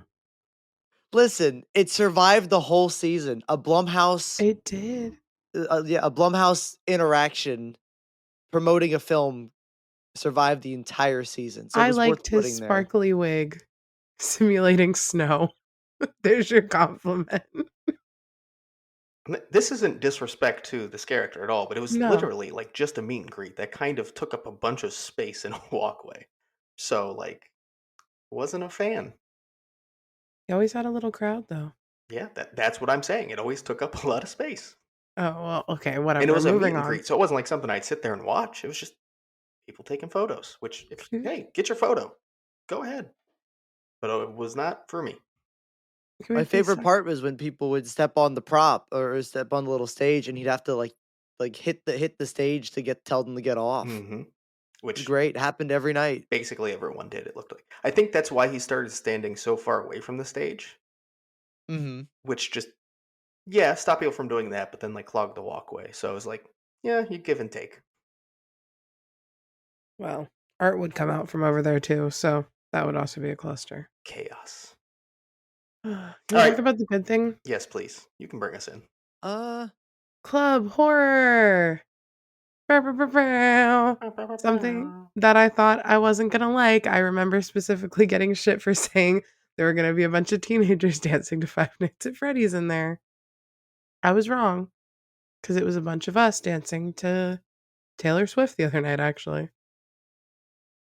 I wish that happened once though, just for the joke to come full Oh circle. my gosh. Just played it one Just time. once. I manifested it when I went back home on Halloween, and that was even worse. Oh, sorry. It's fine. But what a fun addition. And I've said it before, I'll say it again. I would love to see this stick around every year, decorate it a little more, a little differently, bring it back for Mardi Gras, do like a Bourbon Street thing. It is just so fun to have like a little dance party, a little hangout, a good bar, and just vibe. And the DJ, some of them were mixing live. The one that had the Lola Boo Boo gang, big fan of him. Jonathan, would you like to go so we can make this a sandwich? Yeah, sandwich. Boo, Jonathan, boo. I miss when this was a full scare zone. I miss when there was 5 scare zones. I don't think this was a good replacement for a scare zone. I would walk through here, cover my ears because the music was too loud, and then leave. And it just feels like, I know a lot of people enjoy it, and that's great. I'm happy, but I feel like we should have just had a scare zone here. But whatever. If people enjoy it, and that's great. But I'm not very positive on this in the slightest. Besides, sometimes it played a song I liked, and I was like, "Oh, that sounds cool." Then it went back to like beats, and I'm like, "Oh, okay." And then I moved on. Before I say my review, I do want to toss in a review from our Discord mod, Alex, who said, "This is the worst thing they've ever brought to HHN." He said that every night. It was great. Oh yeah, I loved it. So there's that. I thought it was a phenomenal addition. It was a lot of fun to hang out in. I thought our concerns about the bottlenecks mostly did not happen. And when they did happen, it was usually from the nightmare fuel dump, which is going to happen regardless. So not much you can do about that one. It was the only place I could get decent beer. So thank you for that. I do think they should probably expand the bar and also add liquor to please everybody. But on a personal level, it worked out for me. That was cool. Everyone mostly hung off to the side, just danced, hung out. Good place to chill. The DJs were like really high quality. The dancers added some energy. Art visited it a lot once he got tired of being in the crowds. Yeah, I hope they bring it back every year. Hopefully, like a different theme. We made the joke all season. It should be mummy strippers. Would be That would have phenomenal. been great. Would 10 be out of 10. phenomenal. Oh, I But wish. the opposite of you and Alex, I want this every year. Yeah, Aw, Every year. same. It I told is such a good use of that space, in my opinion. And I But think okay, that's like a much needed thing for HHN. Like HHN was built on being a Halloween party and celebration, and we kind of didn't have anything like that for years. So it's nice to kind of return to that, at least in one small section of the park. the question I have though is, do any of the songs have anything to do with Halloween that they play? No. That's they my problem. I they wish didn't like say at Club least Halloween. It was Club Horror. yeah, but that none of the songs have to do with horror either. It was their costumes. That's not scary. I mean, a lot of horror is not actually scary, so what?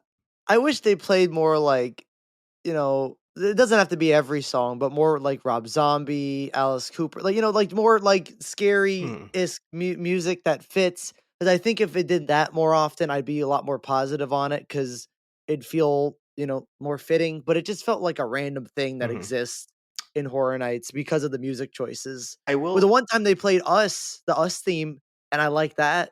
That was Mhm. good. And then they played something else after that was just beats, and I'm like, all right. By the So by the Us theme, do you mean I Got Five on it? no, they played the remix of Us. Oh, they Like, they played the played actual Oh, okay, that's cool. yeah. So that That was is cool. cool. I didn't see So I that. enjoyed that. But yeah. Um, I will say, in a sense, I agree, but disagree on this year. I think it kind of felt like your traditional like Halloween costume party you go to at like a club, and they just play regular music. However, if they switch the theme up and it becomes like a darker aesthetic next year, then yeah, move over towards more like dark Halloweeny music. But thought the aesthetic is kind of exactly what it pitched with the key art and the colors and the costumes Mm. you saw, for that matter. Yes, that's exactly what I like was thinking. Because my other thing was, Jonathan, you and Alex, I love you both dearly. But you're not going to a Halloween party at a club. You're No. not going to a club. I never thought you guys were gonna love this. I, I love you both dearly, but this was not the Alex and Jonathan experience. No, we both came to the conclusion at the event, like, this will return. We will never have this scare zone in this location again, and it's just something we're not going to like for forever at HHN, and I Yeah, accept that. It's whatever. And that's why I'm so down on it because it's like, it takes the scare zone away, that's and fair. now I have something I will Mhm. never like, and it's just Unless like it's mommy unless they ch strippers. unless it's mommy Yeah. strippers. That might be the only thing. Nefertiti. No, I get it. I was really down on it when it got announced, and now I'm just like, well, it makes sense. I liked it. Mhm. All right, shall we move on to our next house and our next IP, which is Jason Universe? Aw. Do we Well, I need to guess, do a positive sandwich here? yeah. So, Jonathan, go ahead.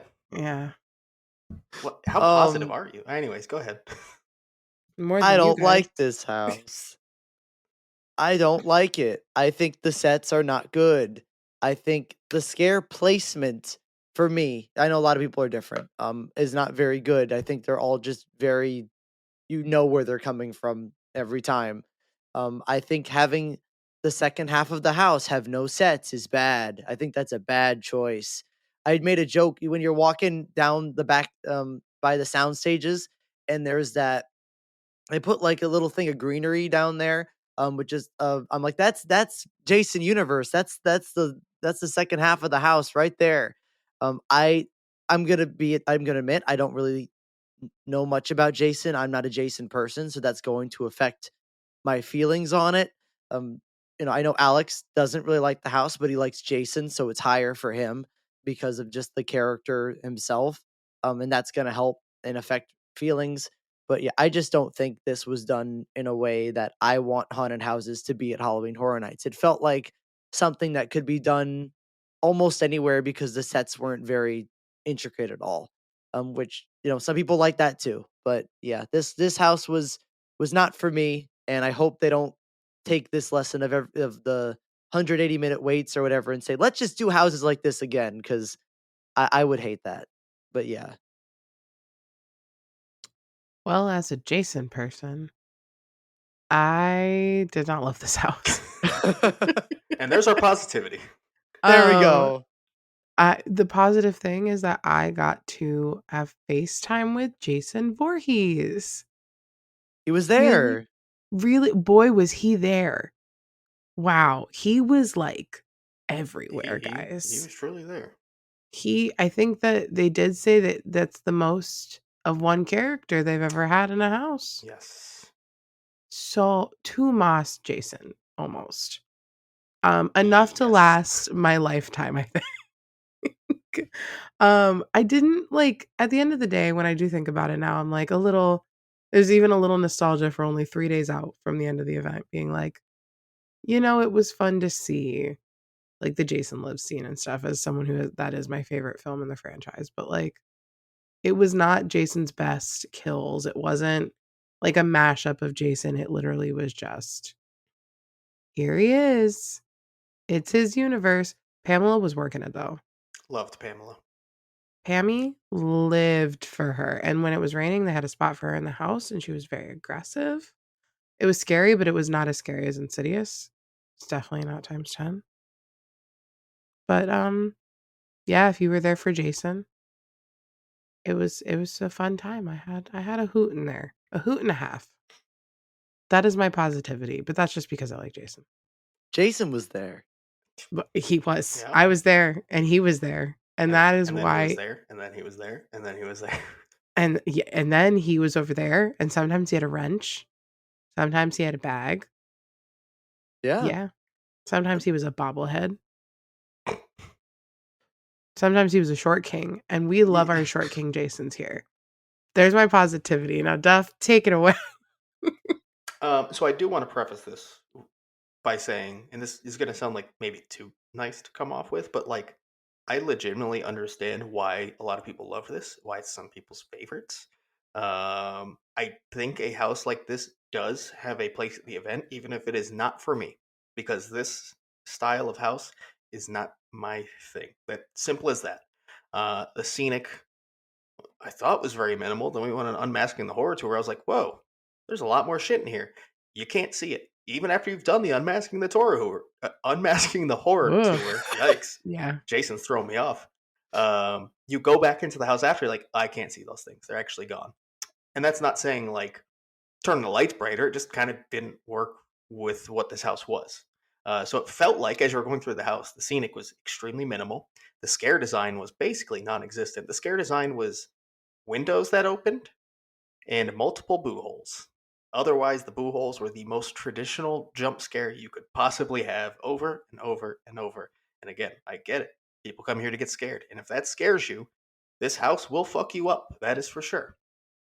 I do think Pamela was absolutely the highlight in that transition. The gauntlet is, again, the opposite of what I want at an event. And I think they didn't realize what made Insidious work. Yeah, it. Also, the Jason Lives scene was disappointing. Hollywood's was so much better. And I don't say that a lot. You guys know that. I rarely say that. Their take on Jason Universe is more what I'm looking for in a house. This was just too straightforward, basic haunt.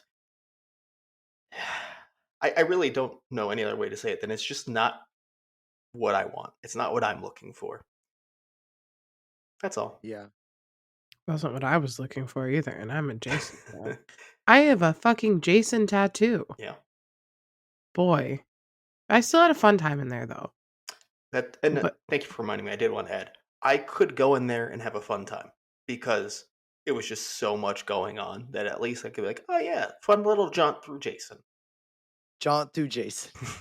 it was chaos in there sometimes. Yeah, and I appreciate it. I went through it actually my second to last house, so it was like 1:30 a.m., 1:35, something like that. I didn't even plan it that way; it just kind of worked out. And they had that gauntlet staffed the fuck out, the whole house as well, but you could really feel it in the gauntlet, and that made it a lot of fun because it was literally just like a scare actor every 2 feet, just nonstop. That's crazy. I would So have died. it was a lot of fun. I still didn't think it's a good house necessarily, but I can have fun in there. So, and at the end of the day, that's what really matters, right? So like, I don't think it's a bad house, but I don't think it's a well designed house. Hmm. Yeah, we'll end there. And we're going to move on to a house that I think there's going to be a lot more positivity for, and that is going to be Terrifier. Yay! This is a good one. I like this. Go Do you ahead want to then. go first? Yeah. Yeah. After the last two, I'm ready for Terrifier. Because I love this house. I really do. I'm gonna admit I'm not as high on it as I was opening because I do feel like it started to feel a little samey. Like I've started to notice all the tricks in the house and the newness of it wore off a little bit. But I still really, really, really enjoy it. I think it's fun. It's not scary. It's not scary at all. But it's the vibes are amazing. The clown cafe scene. While I wish it was the actual scene was done better, the music is so infectious. It really gets you going halfway through the house. The arts are all fantastic. They're all amazing. Every single art. The wet path, I still love it. On the final night, Alex convinced me to do what he does every single time he goes to that wet path and stick all the way to the left and just get soaked. And I realized why he did it because it was so much fun leaving the house sopping wet. Yeah, I really do enjoy that house, and this is I think the one of the best ways you could do this property because the properties I don't think the property itself is very good, but I think the house is tremendous. So I really do like this house. Mhm. I guess I'll go next because I kind of had the opposite of you, where as the event went on, this went up and up. And I think that was just kind of me buying into the fun house aspect of it, which I think they portrayed really well. And I think, especially after seeing what they did in Hollywood, that it was the correct way to go, is to make this actual original take on a fun house. Um, and art just gets to be art. I still do think at the end of the day, it leaned a bit too comedic. There was some gore elements, of course, but it was very much not the goriest house I'd ever seen or anything like that. The way they pitched it, um, but overall, it was one of those houses that's just kind of a lot of fun to go through because Art is that kind of character, and the way that he interacts with you just creates for a good time. And there was some pretty decent scenic throughout. I thought little touches like the vortex tunnel being burnt down, like I remember, I think it was Mike Aiello brought it up before the event. He brought up that it would be in the house and then it's burnt down. Like that's hilarious because that's what art would do. Just small things like that. Like they really just made it art took over this thing, and I think overall it worked a lot more than I thought it did on my first few runs. So overall, I'm pretty pleased. It's not going to be my favorite IP or anything like that, but very solid overall. And for personal reasons, I had a great time in it throughout the event as well. I love this house. I started loving this house and I ended loving this house. For everything, I mean, Jonathan, you already like touched on it, and you as well. Duff, the fun house for me actually really worked. And I was sold from the first run of it on that whole concept. And it never wavered. Obviously, personal reasons as well. Loved all of my runs through that house through for both casts actually. But yeah, I just think that art is so fun and he fits at HHN because we're all just like a group of weirdos and so is he. And the character is just so like effervescent. And I do agree that the clown cafe scene was not done well as like the clown cafe, but I kind of almost like what they did because it really was just a fun time. Hmm. And that one Art the Clown in the Clown Cafe, specifically was just so much fun when he popped out and he would conduct everybody if you were, like, dancing to the song. It was just so good.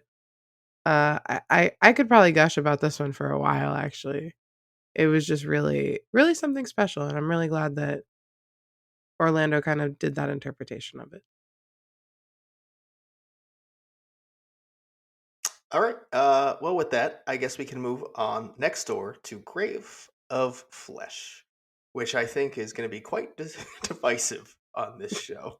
Mhm. Do you want to kick us off with the negative, Jonathan? All right. Well, we won't say much. We'll just yeah. I don't like this house. I don't like it. It's not even the case of like the story, which I don't think. I mean, I think we all agree the story isn't told very well. Like that's something we all can kind of agree on. But it's not just that. I just think the things that it does I don't care for.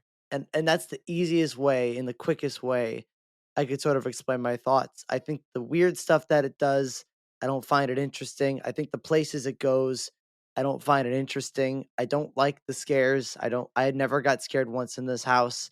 Um there's nothing in it that interests me and yeah, the my favorite part is obviously what did we call that character?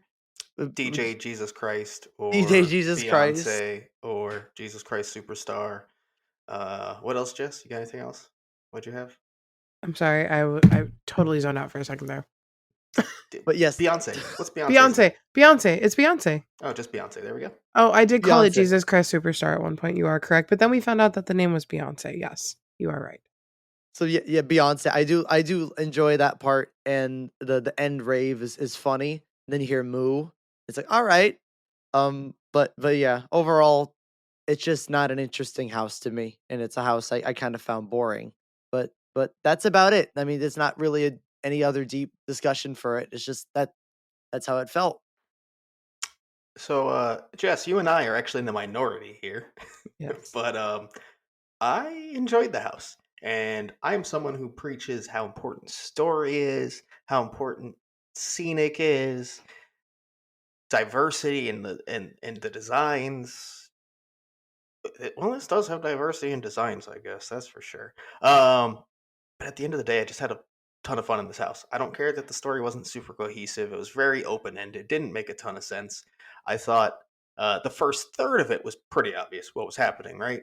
But after that, it gets fucking weird. I love the character design though. I thought there were some fun scares. They used corners pretty well. Um, I don't know. It's just fun. It's one of those things I can't explain.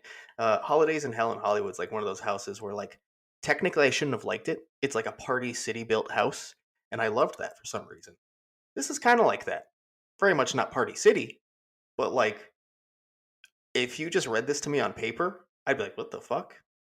But the experience itself, and I mean, maybe it was the scare actors, maybe it's just how goofy it was. I don't know. There was also good scares in there too. I just enjoyed it. This is one of those houses. I feel like there's like one every year where I can't explain why I feel the way I do, and it's Grave of Flesh this year. That's a perfect way to put it. I can't explain it. I could probably explain it in a couple words, and that's just I like death. I'm glad you've accepted that. I don't know if I have. I don't know if you heard how I said that specifically, but Close enough. if I didn't say it, Duff would probably kill me.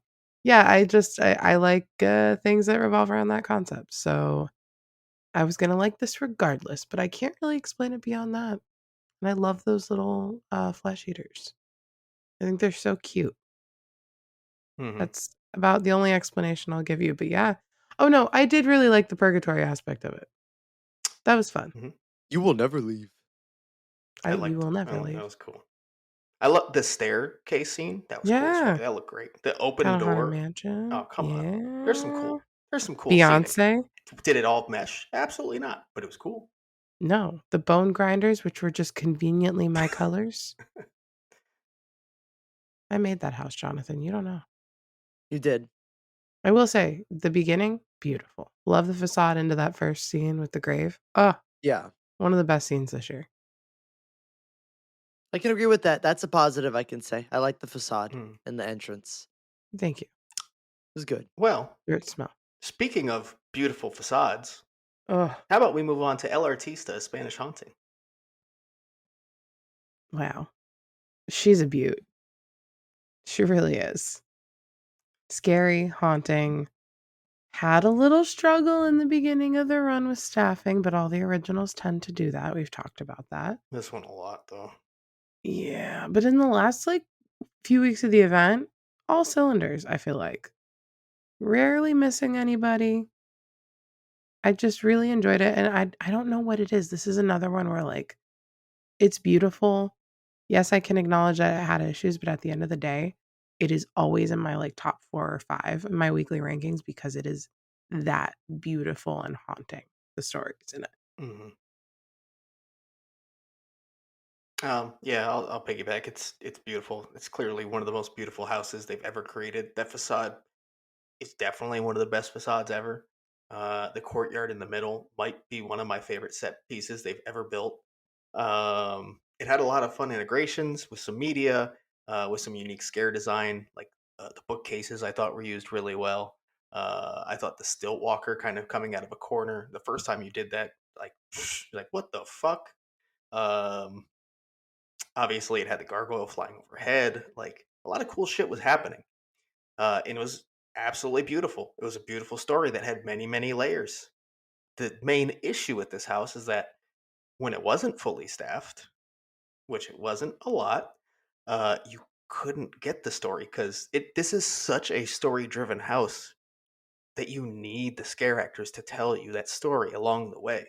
So when they're not there, you don't get the full experience. And I feel like as beautiful as this house was, as much as I love the story, as much as I love the character designs and Sergio's story, that I wasn't always getting the full experience. Even at the end of the run, I think I had a lot of strong individual runs, but like I rarely got a few in a row where I was like, yeah, this thing's really hitting it now. I think closing weekend was about it, where I got like 3 runs in a row where I was like, fuck yeah, good. I'm happy.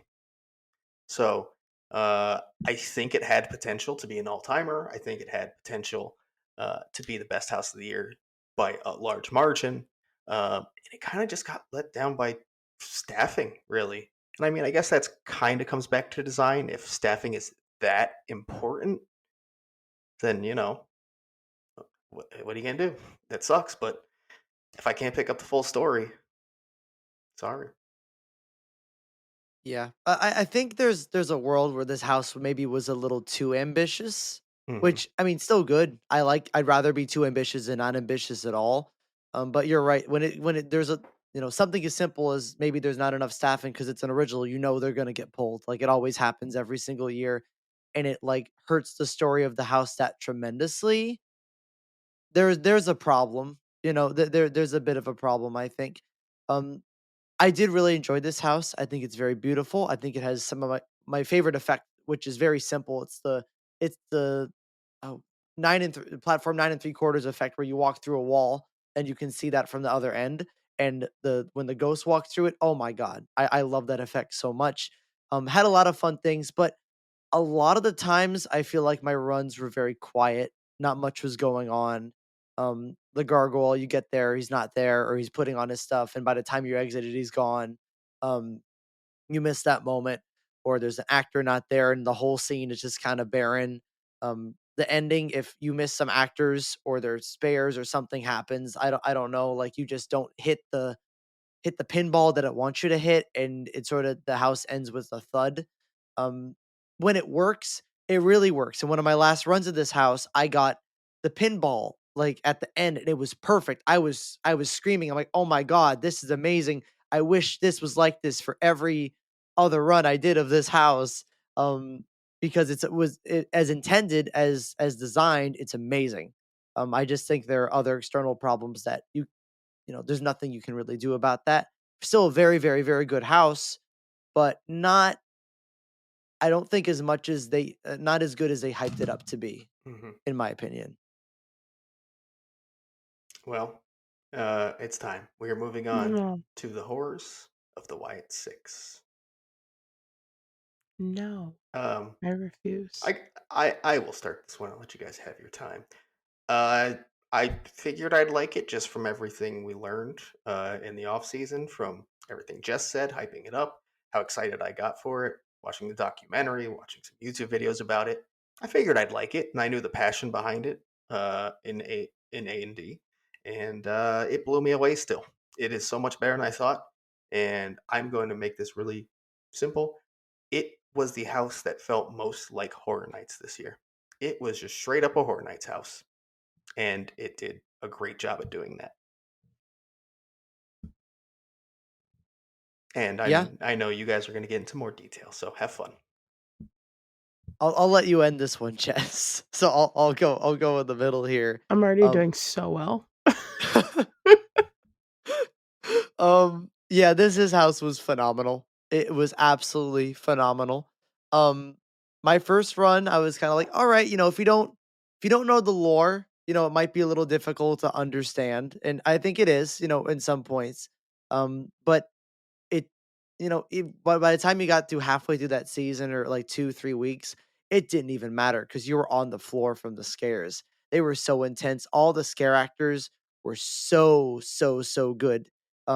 You connected with them. They had like it was really really cool. Something I've never really experienced in a house before. The sets were great. The scares were great. The music was amazing. You felt the vibe of energy throughout this entire house. The ending makes you want to cry. It is it's fantastic. I don't really know how to express my thoughts into words, because this is just a house I would do so often because I loved it so much, because of just every factor that makes a house good. I feel like this house had. Um and I don't know WWE, I learned about the Wyatt Sicks, but I still didn't follow them. I'm not that person, and I love this house so much. I know a lot of other people are the same way too. Um, so to have a house that I can appreciate, and also people who do love the property can really appreciate, like you, Jess, and my girlfriend and stuff like that, and just means a lot. I really, really, really like this house. I love this house. Can I defer? Nope. I don't know how I had all this time to prepare.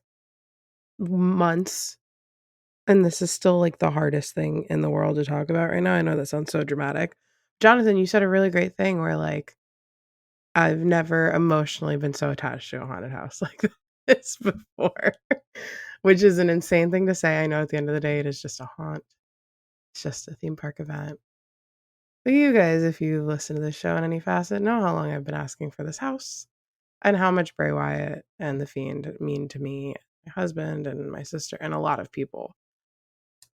And this house was perfect.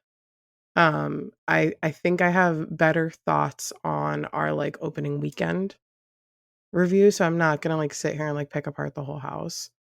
But there were definitely connections in there that like diehard fans got from these scare actors, and it was just like amazing that they were able to like pick us out. And it wasn't just me, because I went through the house a million times. It was our friends, other creators, people that have been asking for it as well, and just fans of WWE in general. Like there was some kind of like aura in this house when you really knew what was going on, and the actors were able to pick up on that. And that I've never experienced in a house, even in my favorite house of all time. So there was just some magic in there, and maybe we could say that it was Bray. I don't know. I'm just very, very grateful that I got to experience my dream IP, and it was done in such a way that was a beautiful honor. And then on closing night, I thought I was going to be the only one in the park that didn't get to meet Bo Dallas, his brother, and then I did. So it was a crazy way to end out an amazing season. I'm doing really well right now. Okay, whew, whew. Well, let's change the mood a bit. Because up No. next is Five Nights at Freddy's, and that is going to be the last piece we have on our walk around of HHN 34. Who wants to kick us off? It was a house. It was not for me. It was not my WWE. My WWE was the Wyatt Sicks. It was a lot of people's WWE, though, to be fair. It was, and, I'm really happy for them, but it was a house I said bye to weeks before the end of the event. Mm. Yeah. Also, I think we were all right, even though if the wait times were not reflecting it.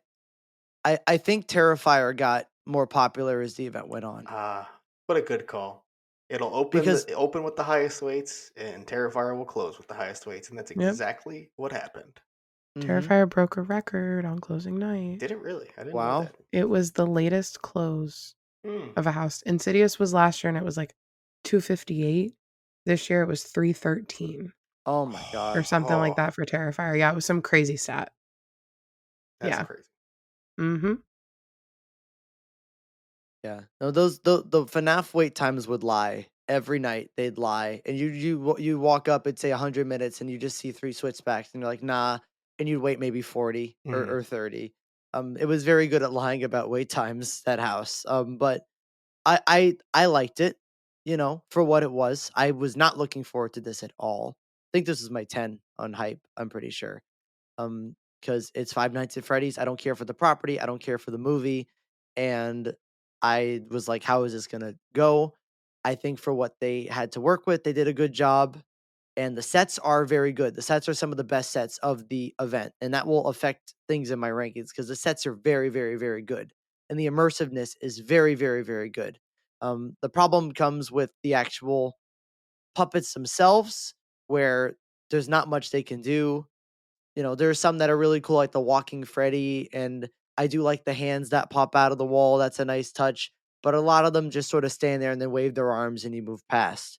Some of them, like the final Freddy, never moved for me. After halfway through the season, I never Mhm. saw him move again. Never happened. And every time I walk by and I try to cheer him on, I'm like, please do something. And he never do anything. That's sad. Um, yeah, and the finale's not very good, but it was a cool. I mean, Springtrap looked cool. It did look cool. I mean, it was well done in that way, but yeah, there's not much to say other than if this was a fan fest experience, it'd be the best thing there because this is the most immersive one of the most immersive ways you can experience this property, I think, ever in the history of this property existing, Mhm. which is what people wanted and they got it, I think. I will say, basing it off just the movie, I don't know if they could do too much better replicating it as a house. And if we were more like the average guest who goes once, sees every house once, I would have left with the impression that, wow, that was really immersive, really cool facade and opening scene, uh, technically pretty impressive. Yeah, cool. Um, Issue is, by the third or fourth run, I found this house to be completely boring. I think it's my least run house in at least 6, 7, 8 years minimum. Like, I didn't have interest in running this house after doing it a few times. It was a boring experience to me. As impressive as some pieces of it were, it just didn't help. I'd be halfway through the house and I wanted to get out. Like, I was just bored of it. So, hey, if this was your thing, I'm so happy you got it and you got to experience that. It was very much not my thing in any way. You know what? I think it helps that I wasn't able to see it as much as much as I'm sure you did. Because I really didn't see it that much during the season. So every time I saw it, it felt like it sort of refreshed it a little bit. Hmm. Because like I'd spend like 2 weeks away and then I get it in. I'm like, oh, okay. And then I'd spend 2 weeks away and like sort of forget some things and come back in it. But yeah, if I did it every week, I think that would affect it tremendously. Hmm. Well, that is our complete walk around of HHN 34 and all of our thoughts. Now that we've shared what we thought, shall we just quickly run through our rankings of this experience? Yeah. Starting with the Let's do it. easiest one, at least for you two, shows. Jess, what's your show ranking? I didn't even write them down because I didn't see either of them, but I hope that they had a good time. Debatable. Jonathan? Uh, Ghoulish wins because I saw it. I'll make this quick, but it's surprising. I preferred Nightmare Fuel this year. Nightmare That's Fuel not too 1, surprising. Quantaphonic 2. I get it. I'm happy somebody saw them. All right, now let's combine the scare zones and street experiences into one ranking. So, who wants to kick us off with number 6 on their list? Oh my god, I messed up. There's one we missed. There's one scare zone we missed. We did. Oh, Toxic 20s. shit. Oh my god, we did. Fuck. Jonathan. Well, All right. Well, how we're dare you? We'll we're in a talk. perfect time to Yeah, talk we'll about it talk right about it. now. Mutations, Toxic 20s. I actually liked it a lot. I do think it was a bit less than what I wanted out of it, and just leaned a little bit too much on being goofy, gooey, goober stuff. But there were some really good interactions. I liked the set pieces. I liked the lighting a lot. Yeah, it was a very strong but not amazing zone. I had a great time. I was harassed the entire time. I did not know peace in this zone. You did not. But that's because my hair glows. So that was really fun for me, but that was just a personal thing. But yeah, I thought it was a goofy, fun time, and I had a good time with that. Yeah, the moments I got interactions, I had a lot of fun. There was one time, I think Alex had like a ton of wristbands on him, like friendship bracelets, and then one of the scare actors like robbed him of his friendship bracelet, Oh, which was great. I love that, and he got that was an amazing moment. But a problem with this zone that I noticed and couldn't stop noticing the entire season after the second week or third week, is my friends and I started playing a game, and there'd always we play this game every single time of how many times we'll enter this zone and see actors huddled up talking to each other and not interacting with guests. And we played that game, and we've counted. There was a lot of numbers every time we walked to that zone that took me out of it completely. And I really wanted to love it, but the game, it wouldn't end because every time we walked through, I don't know if it was the time we went, I don't know if there was something always going on in the moment, but there'd be a huddle in the front and then a huddle in the back and then a huddle in the middle, and then I'd be like, where are all the actors? And like, oh, they're there in their huddles. That's where they went. So, obviously this is not like, I don't know why it happens. I have no idea. But yeah, the game never ended with that zone. So it's gonna affect on my rankings a little bit because of that. Hmm. Luckily, I did not have that issue, so I'm in the clear there. yeah. All right, now let's rank our scare zones and street experiences. Number 6. Okay, Origins. Origins for me too. There we go. Boom. Oh, Mel's dying zombies. Well, my number 5 is Meld's Die-In. 5 is Club Horror. Boo. Oh, at least it Boo was better this than man. Origins for you. No Yeah. I thought chainsaws. it'd be 6 for sure. Uh, my number 4 is Masquerade. I did not say my number 5. It's Origins. Oh, my bad. It's okay. I do that a lot. Yeah, whatever. Number 4 for me is Toxic 20s. Number 4 for me is the Cat Lady of Crooked Lane. Oh, That's okay. Boo me all you want. oh, I Fuck them will. cats. My number 3 is Club Horror. That's also my number 3. 3 for me is Mel's. My number 2 is Mutations, Toxic 20s. 2 for me is Masquerade. That is also my number 2. And my number 1 is Cat Lady of Crooked Lane. Same. My number 1 is Mutations. All right, Oh, house time. well, I'll start. Number 10 is FNAF. My number 10 is also FNAF. And I'd like to say, most important part about this event is have fun. And if I was bored, you're automatically number 10. Yes. My number 10 is Grave of Flesh. Boo this man. Boo. I like how fast we're going, so it's just very quick reaction.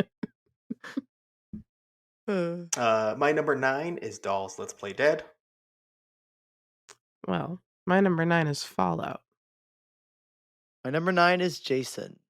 My number 8 is Jason. Jumped all the way from 10. Look at that. Wow. It might have more to do with the 2 falling below it, but that's okay. My number 8 is Hatchet. Wow. My number 8 is Dolls. My number 7 is Fallout. My number 7 is FNAF. My number 7 is Jason. I am going to my number 6 where I think there's a huge gap now, and things Yes. start to really get better. And this is going to be Grave of Flesh. That's also my number 6. 6 for me is Dolls. My number 5 is Terrifier. And I'm so happy it was able to jump up from opening week. Yeah, honestly. My 5 is Hatchet and Chains. My 5 is Artista. My number 4 is Gulkin. Oh. My number 4 is Artista. My number 4 is Fallout. My number Wow. What? My number 3 is El Artista. My number 3 is Gulkin. My number 3 is also Gulkin. My number 2 is Horrors of the Wyatt Sicks. Hmm? Can you piggyback off that? No. Okay, cool. My number 2 is Terrifier. Ooh. My number 2 is also Terrifier. Jonathan, we have the same top 3? We do? All right, I'll just get my number 1 out of the way. My number 1 is Hatchet and Chains, which kind of actually did shock me, so very pleased That about is that. kind That's of cool. crazy. Hmm. Well, my We number know our 1 number ones. is the Horrors of the Wyatt Sicks. Same. Before we wrap up, can I say one thing really fast that I didn't say in my horrors thing? No. My Wyatt Sicks thing. course, Okay, go well, I'm ahead, going to please. anyways. I've said it in other episodes, but I wanted to say it in the wrap up. Thank you to anyone listening who gave this a chance specifically because of how much I've yapped about this shit for months. It meant a lot to me. That was like one of the biggest things that made me emotional this season.